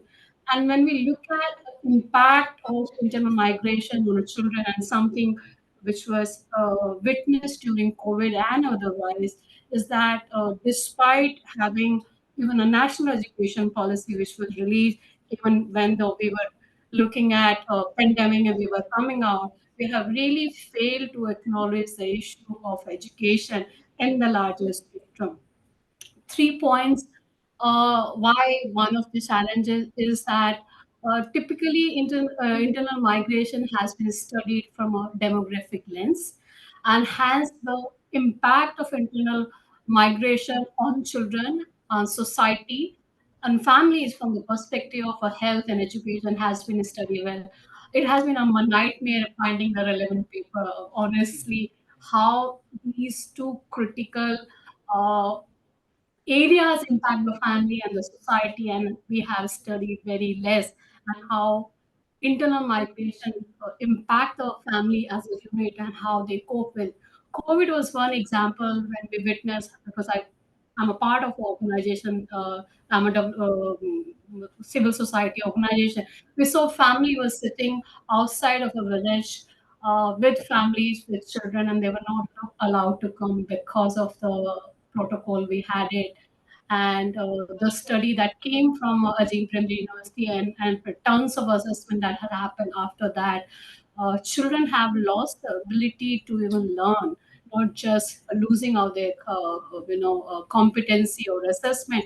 I think what we forgot that migration just doesn't impact one way. It has a multi-dimension, and probably we need to explore more, and we just need to study deeply. So this was a one chance to look at very micro sense, but I think with this we may want to explore it further. Thank you so much.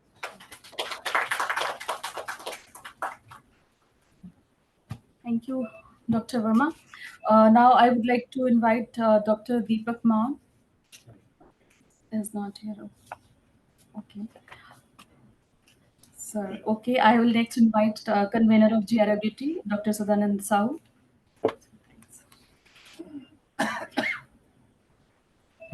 Thank you, Chinta, and congratulations to all the editors and Professor Khadria. I feel so nice because I have been associated with him, with this organization. But one, I'm also associate professor at IGNOU, so this is my introduction. Two things I'll connect. One, I think Professor Arun Kumar Toad and Professor Ramaswamy also mentioned about technology, ChatGPT and all. That will be revolutionary the work kind of, the skill set.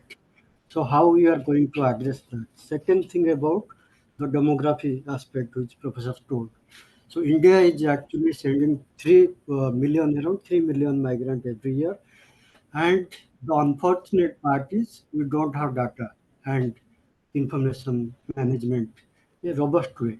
So that is a big challenge for us because China is aging, so they will not have that advantage. But our advantage can be disadvantage also. So this is a area which migration scholars need to work on now. How to create proper data set, pressurize government, create public opinion, because India will suffer otherwise. Many are going to Israel to get employment, and all highest number of unregular, what is it, irregular migrant. They are from India only. So these are all challenging issue, and we cannot see that government has to do everything. We have to pressurize government at state government level, at various level, at civil society level. So these are our challenges. With this, I'll stop.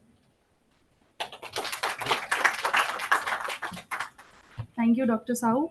Next, I would like to invite Dr. Ratna Mishra for her reflections.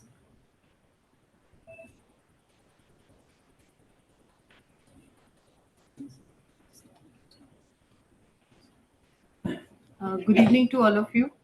I would like to take the opportunity here to to give my thanks to Professor Binod Khadria, my supervisor. I'm so nervous here because I never forget that. Yeah, you have scolded me so many times. So I never ever forget that. And I'm always nervous when I'm in front of him. So better for me. And I also want to quote one thing. Everybody here has given this quote that we are all called Khadriites. But I also remember one statement of yours, which is really helping me out in my life, that you have to work 25 hours a day, at least.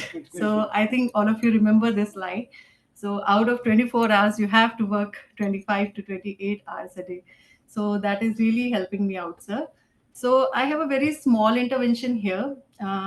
maybe it sounds a bit smaller subject, but I look at it as a very broad perspective, that all the aspect that has been addressed here, that migration is important for development, or it is leading to various kinds of it is leading towards various kind of other economic, social, and psychological issues.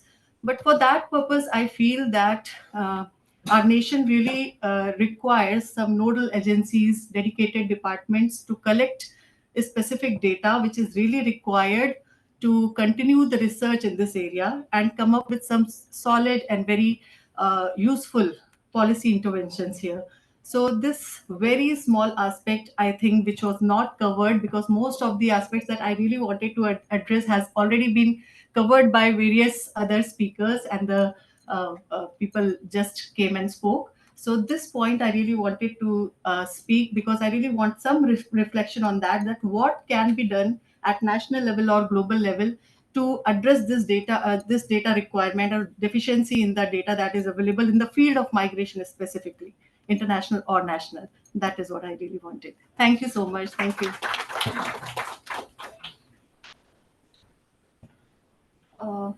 Last but not the least, I would like to invite MB from ICWA. After that, we'll start online interventions. How many do you have? This is online 3 to 4 maybe.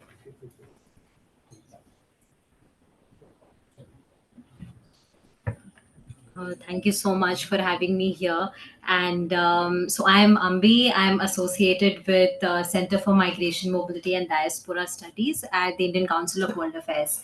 And before I actually talk about that, I just want to say that it's a legacy organization, as in CMMTS, because I mean, there has been a lot of discussion on how there should be something on a national level. So there used to be something called India Center for Migration, and that got merged under ICWA.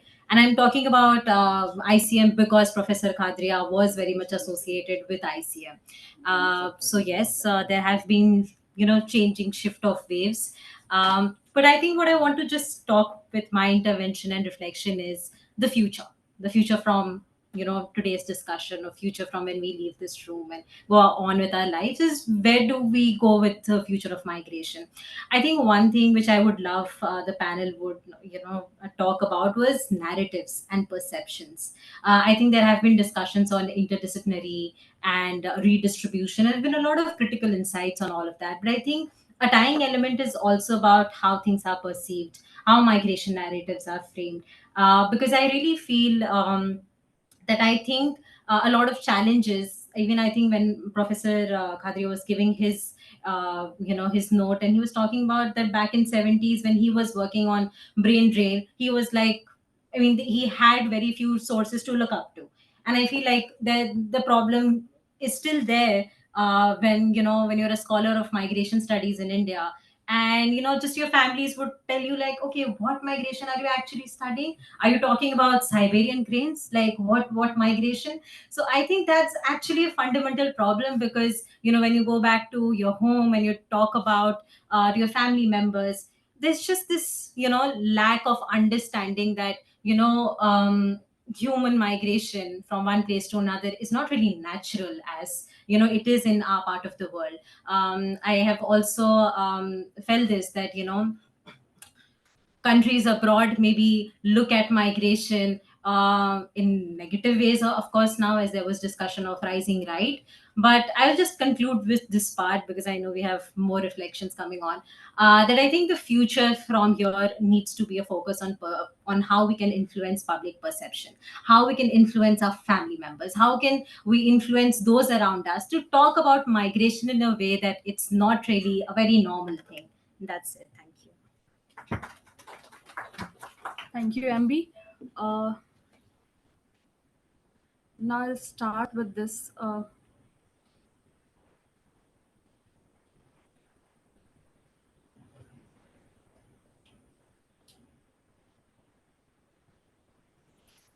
Feroz, can you please help me with the...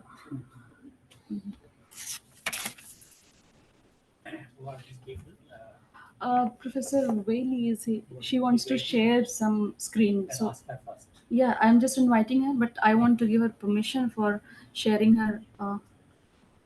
This is. Then we can pin her first.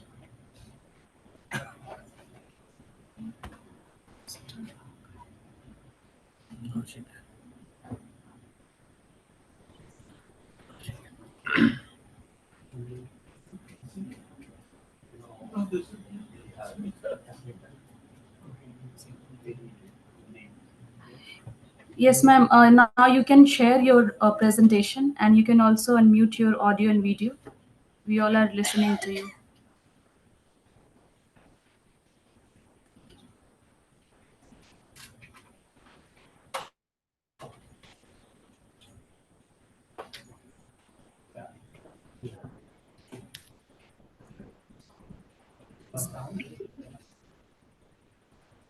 Sorry, am I the next? I can hear you. Please come. Can you hear me now? Yes, ma'am. Okay, thank you. I am Professor Wei Li at Arizona State University at USA. So I want to thank the distinguished organizer of this event for inviting me to join you. And I also want to congratulate the 3 book editors, because this book is very important for the outside world to understand India, especially regarding to education, migration, and the development. Not to mention, this book is to celebrate my collaborator and a friend, Professor Khadria's distinguished long career, and celebrate his retirement. In my 2 minutes, I have 2 particular points, maybe slightly different from most of the speakers. I have 2 pictures to share with my point, but unfortunately, I still cannot. It says host disabled, but that's okay. I'll just go ahead and say it. The first point is Professor Khadria is known in the international migration field as a provocative and master thinker. So I want to emphasize this point because he has came up with some thought-provoking ideas. For instance, he come up with this equitable adversary analysis that I try to use in my own work, which is between global South and global North, how we should be equitable partners. I have known Professor Khadria since 2008. So we have been collaborate ever since. So I want to celebrate such collaboration between, in a sense, between global South and global North, although myself came from a background of global South. And I think his other really important contributions, he came up with age, wage, and vantage. Those are really important to study highly skilled migrants from global South to global North, and possibly return migration to contribute to home country's development. I'll try to see. Okay. Thank you for enable me to share my screen.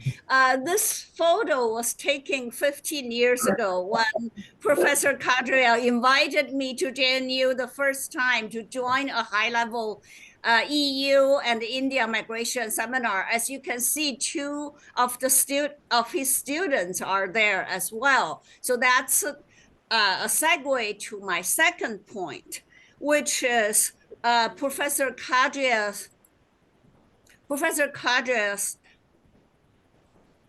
work, and in particularly mentoring of his own graduate student. I was privileged to be a Fulbright scholar to JNU in both 2016 and 2017. So this shows a celebration of Professor Khadria with with his family as well as his own graduate students. So we can see his role of mentoring students, I would say, would be equally important for India's migration and education study, because younger generation is the future of our field, as well as for internal and international migration and the development. So I will end here because this particular photo actually shows the celebrate tone, and I want to congratulate everyone again. Thank you. Thank you, Professor Bailey. Next, I would like to invite Dr. Vijay Ratna Tomar for her reflections. Can you hear me? Hello. Yes, yes, you're audible. Yeah, first of all, thank you so much for letting us to be a part of this whole book launch. I would like to say congratulations to Professor Khadria. He is my mentor also. He is my professor also who taught me. And I'd like to say congratulations to everybody and thanks to everybody who's sitting on the dais. Thanks for sharing the very valuable inputs from there. And thank you so much, Wiley ma'am, for sharing such a lovely picture. It was really nostalgic to see the second picture, whereas I was also standing at one corner, the taller one. So thank you so much for everything. And I'd like to share some of the very important information because of Professor Khadaria. I got the opportunity to visit China many times. And during that visit, as Professor Arun also said, like we are lagging behind to some of the development criteria, especially in terms of technology or economy. So yes, at that time also, which was like few years back, I analyzed and I realized that India still needs lot of development R&D from that perspective, so that they can also grow ahead. And that's very interesting to see, because I was a student who worked on the remittances. My professor taught me about various point of remittances, and he also gave me a new perspective, because in migration there are a lot of dimensions through which we can look.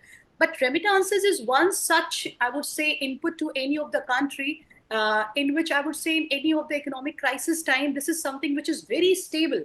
So I think this is a platform where we need to work more, and I'm also working. And in this whole book, I also had one of the paper in which I had a opportunity, and in which I work with Professor Wiley and Trisha Rai as a co-author. I also had one of the papers. So thank you for letting me in that. And for rest of the people whom I've seen there on the screen, like Professor Praveen sir and Basant sir, I've seen the Shekhar sir also sitting somewhere in the crowd, and my sir, I have seen him. So everybody, thank you so much. Ratnam Di, I've seen you on the screen, and there was Aarti ma'am. There was all of the. It's really very nostalgic to see you here. Thank you for letting us in. I'm really out of the word right now. I don't know how to say thanks. And I really wish these type of, seminar and conferences and these type of online platforms should also be there. I'd like to also mention one of the very important point, like after doing research, currently I'm also into research simultaneously. I'm assistant professor of economics also in Kanpur in Uttar Pradesh. But along with that, I'm into active politics, in which I'm heading as a block head in Sarsol. So this all, whatever he has taught me, as Ratnam Didi said, working 24 hours or 28 hours, all this is helping me a lot in my field. And Wiley ma'am, watching you again on the screen is really so touched to me. Thank you. Thank you, everybody. Thank you so much. Thank you, Dr. Tomar. How does that work? Now the floor is open. Asking questions important. Sorry. Now the floor is open for on-spot intervention. If anybody, if anyone wish to make some reflections, please indicate or raise your hands. Just take Please. all the hands, whatever is there. Yeah, just 2 hands I could see now, and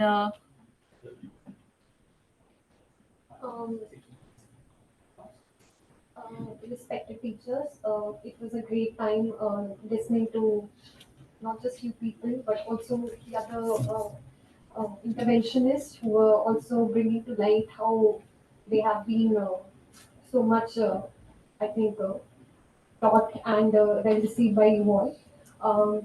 My question, not a question, more of a just another insight perhaps what I can draw from such wise and learned people.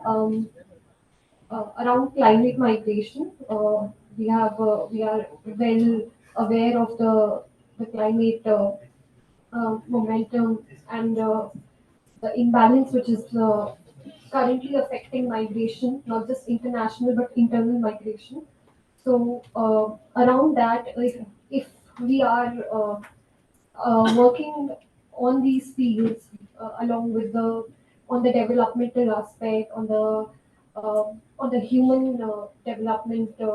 So I think a negotiations happening between governments as well as with people and policy makers. So I want to just learn from there that what are the newer or the more creative, I would say, out of the box ideas which are perhaps going to be eventually, I think, help us negotiate these challenges which we are seeing exacerbating with the current, I think, disbalance and equilibrium in the global south. That would be it. Thank you. Sir, one more online. This has been a really great time, so I would like to thank everyone, and we are also looking forward to read the book. Also, I would like to thank Kumar sir for raising the point about AI, which is very important, especially for national security. India needs to like be very fluent with AI and skilled so that we can stop the new coming threats that are possible because of this technology. And also a point about demographers was mentioned. So I think like particularly like the demographics that are influenced by vicious foreign interests, maybe like foreign business groups that seek to cause harm to the Indian economy. Such demographics need to be actively monitored. That's all. Thank you. We have last intervention, which is online from Dr. Ambalika Khadria. She wants to make some. It's a request that I cannot deny. Hello. Thank you for accommodating me. I hope you all can see me. And hear me. Thank you. Pardon me for my appearance. It is morning here, and I just, finished all the chores, sending my daughter to school and everything. I just wanted to add a few words. I am so grateful to the organizers for, having this book launch be available online. After seeing it, I mean, looking at every speaker here, I'm just filled with so many emotions because starting with Naren Bhaiya, Praveen Bhaiya, Basant Bhaiya, that is how I address them. The first time I met them was when I was in class 10 and they had started working under my father. And just to see this journey, just to see the culmination of this book together, it is, I guess I just don't have any words. I wanted to say congratulations to all three of you, and also to Papa, to my father, for just everything that he has achieved and everything that we are so proud of, and we only aspire to follow. I just wanted to end by saying thank you to everyone who has spoken. I am not a subject matter expert, but I tried a little bit to follow the amazing work that you all are doing.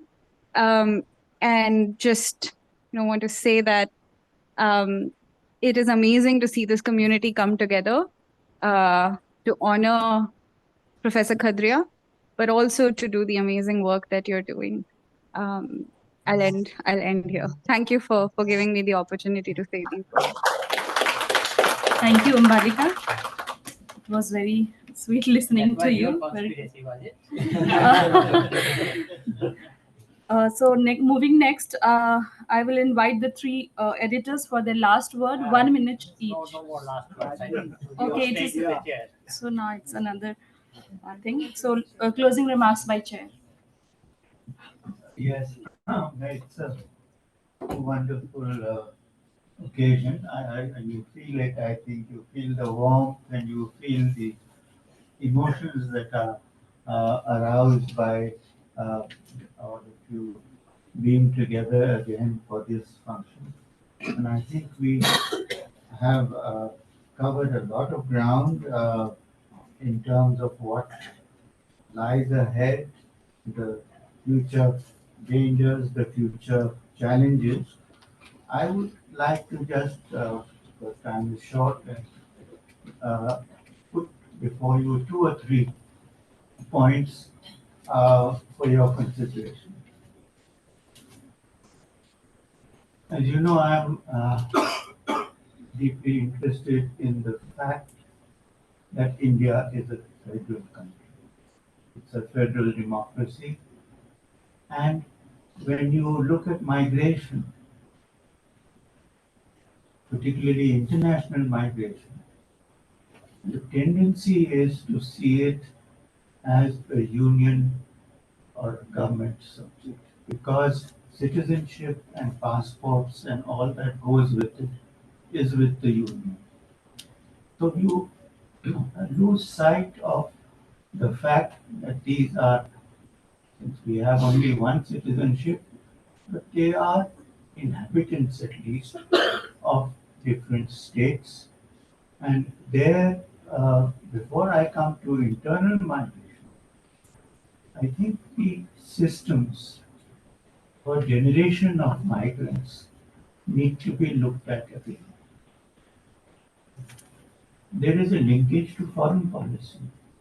What I find is that Indian workers are being sent to countries with which the government of India wants to develop relations. So they are sent to Israel to replace Palestinian labor. They are not sent to other countries with whom the government of India does not have good relations. And then all the questions that came up earlier have also been brought out of, I think, the question of the attitude towards migrants of different religions and the religion of the country. So that is one point that I think needs attention. Also, to what extent are these contractors who send laborers out? Suddenly you find Indians fighting in Ukraine. How did that happen? We know the old systems of contractors, indentured labor, this, that. What are the systems that work today? How is it that suddenly you find people who had no business to be there, having been sent there to uh, fight a war? The second issue that I wanted to draw your attention to is that we are one nation. This goes on, the one India uh, fixation or syndrome. Certainly for capital and for GST and for so many other things, yes, that effort is there. But as far as labor is concerned, quite apart from the distinction that Arun mentioned of organized and disorganized, unorganized, the fact is that what is the portability of rights for migrant laborers? Do they carry their rights as citizens of India across state borders? And are they able to exercise their rights? We saw that in, as Sudarshan mentioned, during the COVID. These were nobody's children. These were no. The question of coming to fetch them even wasn't there. It happened in some cases where the chief minister of Gujarat will go to pilgrimage sites to bring his pilgrim standard there. So there is this internal dynamics of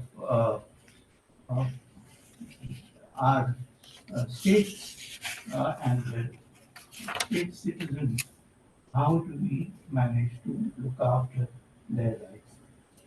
And the third thing that I have in mind that I wanted to share with you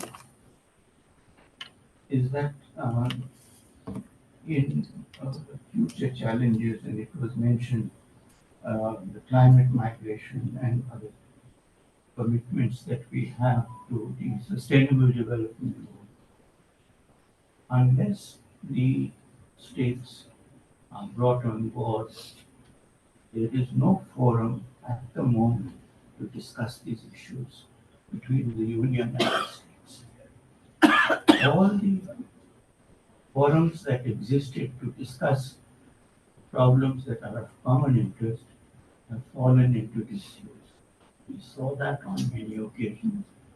And unless some effort is put into reviving the spirit of consultation and consultation between the Union and the state, we are going to fall far short of the objectives that we have set for ourselves. Because it is seen as something that can be driven only from the top, and all you need is a team to carry out instructions.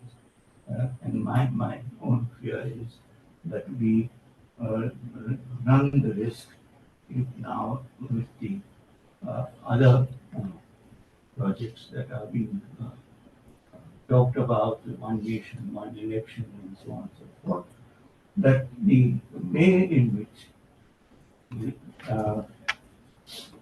the mechanisms for a vibrant federal quality have been allowed to fall into disuse will come back to haunt us. I thought I'd share these few concerns, and I thank you for the panel for all the wonderful insights. It was a privilege to be here with you on this occasion. Thank you very much, sir. May I now invite Dr. Vijay Soni for a vote of thanks? The privilege is not one-sided, sir. It's between the union and the states. Equally. Yes, Vijay. Thank you, the chair, and all the audience online and offline. It was such an insightful, delightful, and learning experience for all of us to see the relationship between a teacher and students, between a teacher and the scholars. So I would like to thank you, all of you, for making this book launch function a big success.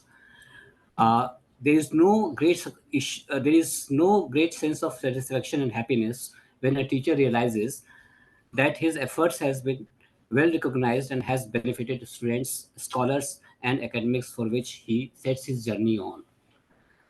I would especially like to thank Professor Balveer Arora, Professor Meenakshi Thapar, Professor Sudarshan Ramaswamy, Professor Arun Kumar, and of course Khadria sir, and the three editors of the book, namely Dr. Basant Potnuru, Dr. Narendra Thakur, Dr. Praveen Kumar, on behalf of GRFDT. I would give a special thanks to Ms. Paddy, who addressed all of us from Germany. I would also like to thank all the participants, both those who were here and those who participated on the online mode. My thanks to the students of IGNO who came all the way from different places to attend the book launch function. My special thanks and best wishes to publisher, that is Springer, and also to OP Jindal Global University for making this whole program a good success. This program would not have been possible without the tireless efforts of Dr. Sadanand Sahu, Dr. Smita Tiwari, Dr. Firoz Khan, and other members of the GRFDT who have been working and preparing for the program for the last 1 month. At the end, I would like to thank the IIC working staff, including those on the hospitality side and those on the technical side. I thank you all once again for making this program an enlightening and learning experience. Thank you all, sir. Thank you, Vijay. You must also thank all the owners of the books who lent their books to be released, because we did not get the copies from the publishers. So, and that's why we put it in bold in the program that these books are borrowed and they have to be returned. I think it reflects a very good tradition that books are resources which are to be shared, that they need not be owned by anyone. Absolutely. Yeah. Thank you. On that note, I thank you everyone. Thank you. All of you.